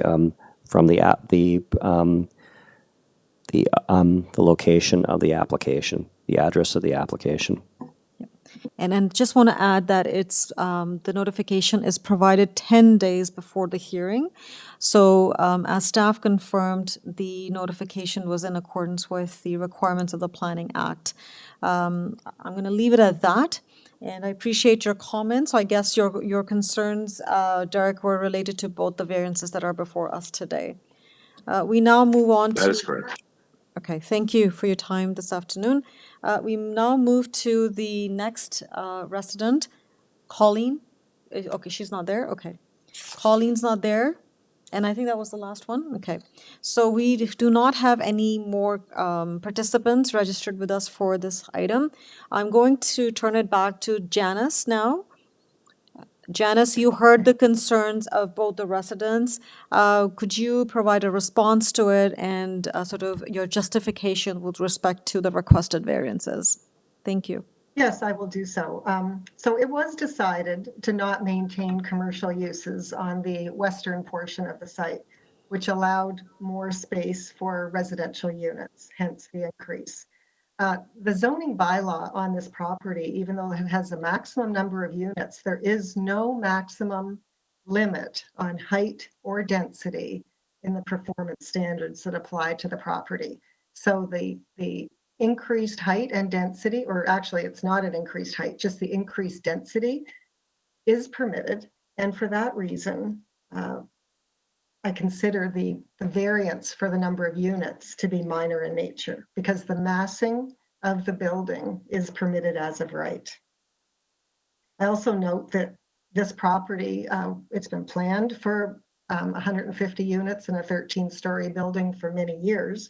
It is in the city center, a growth center where growth is planned in the city, and it's also in the mixed-use areas land use designation where growth is planned. With respect to, there was a comment about environmental impact. There has been no indication from any department of the city that there will be an environmental impact, and I am not aware of any such impacts that would result from this development. With respect to traffic impact, less parking spaces means less traffic. There will be a lower car ownership in these units. They're rental units, as the other member of the committee has mentioned. The traffic engineer for the project did consider the possibility of traffic infiltration into the neighborhood south of Elsmere and advised that it was not likely to occur because the time savings would be negligible. So that was looked at and not considered to be something that would likely occur. With respect to transition and impact on the neighborhood to the south, the application submission included shadow studies that show that there's no shadow impact south of Elsmere. Also, the section drawing shows that the proposed building is entirely below the 45-degree angular plane, which is a standard measure for transition between low-rise residential and higher forms of development. So those are my comments. I think that I confirm, yeah, there's the drawing showing the 45-degree angular plane, and that's drawn from the center line, which is even closer than where it would typically be drawn, which would be the rear lot line of the lots on the south side of Elsmere Road. So it's my submission that the proposed development does meet the 4 statutory tests for minor variances under the Planning Act. Thank you, Janice, for your explanation. Members of the committee, any questions for Janice? Any comment?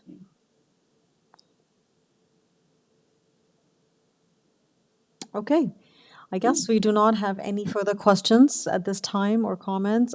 Do we take the matter into committee now? All right, so we are taking the matter into committee now. Any comments or deliberation? Please. I just want to state that there's an overall citywide objective here relating to this application. And I know that there are concerns from the general public as it relates to how this growth and intensification is going to impact the existing low-density residential to the south. But those considerations have been made by city staff, and there is like a corporate mandate to suggest that intensification occur in the growth center of this Scarborough area. And as somebody, I can't recall who it was, stated, there is a future subway stop that is going to be locating within walking distance of this development, in addition to the existing servicing of transit to this development. And as such, I think that, in my opinion, this achieves overall objectives as the city requires, and that's reflected in the councillors' letters of support, the deputy mayor letters of support, as well as the provincial housing secretariat. And I think that needs to be really considered by us, the committee members today, to see the overall picture that's being achieved here. There is a desperate need for affordable housing in this city, and I ask that you guys keep that in mind when deliberating today. Thank you, Member M. Other members, any comments? Any thoughts? Okay. If there are no further comments, are we prepared for a motion? I'm prepared to put forward a motion, Madam Chair. I recommend approval, subject to the conditions as outlined in the Community Planning Staff Report, as well as the Engineering Services Staff Report, that basically tie the application to site plan control, and that they secure the required site servicing and stormwater facilities, as well as have written confirmation from the Housing Secretariat that these units will in fact be affordable. And that is all I have to say. Okay, thank you very much. I will second that motion. Perfect. We have a seconder to the motion. All in favor of this motion? Motion carries, and the application has been approved, subject to the conditions as noted. Thank you, everyone, for your time today. Thank you very much. Thanks. So that brings us to the end of our agenda for today. Going back, do we have other business on the agenda? No other business? Okay. We have been advised by staff that there was an appeal to the T-Lab for 68 Sunny Point Crescent. The application was refused by the committee but appealed by the owner. And the date of the next hearing is November 24th. And the meeting is now December, for Scarborough, yes. So Scarborough District, November 24th. And the meeting is now adjourned. Thank you, everyone.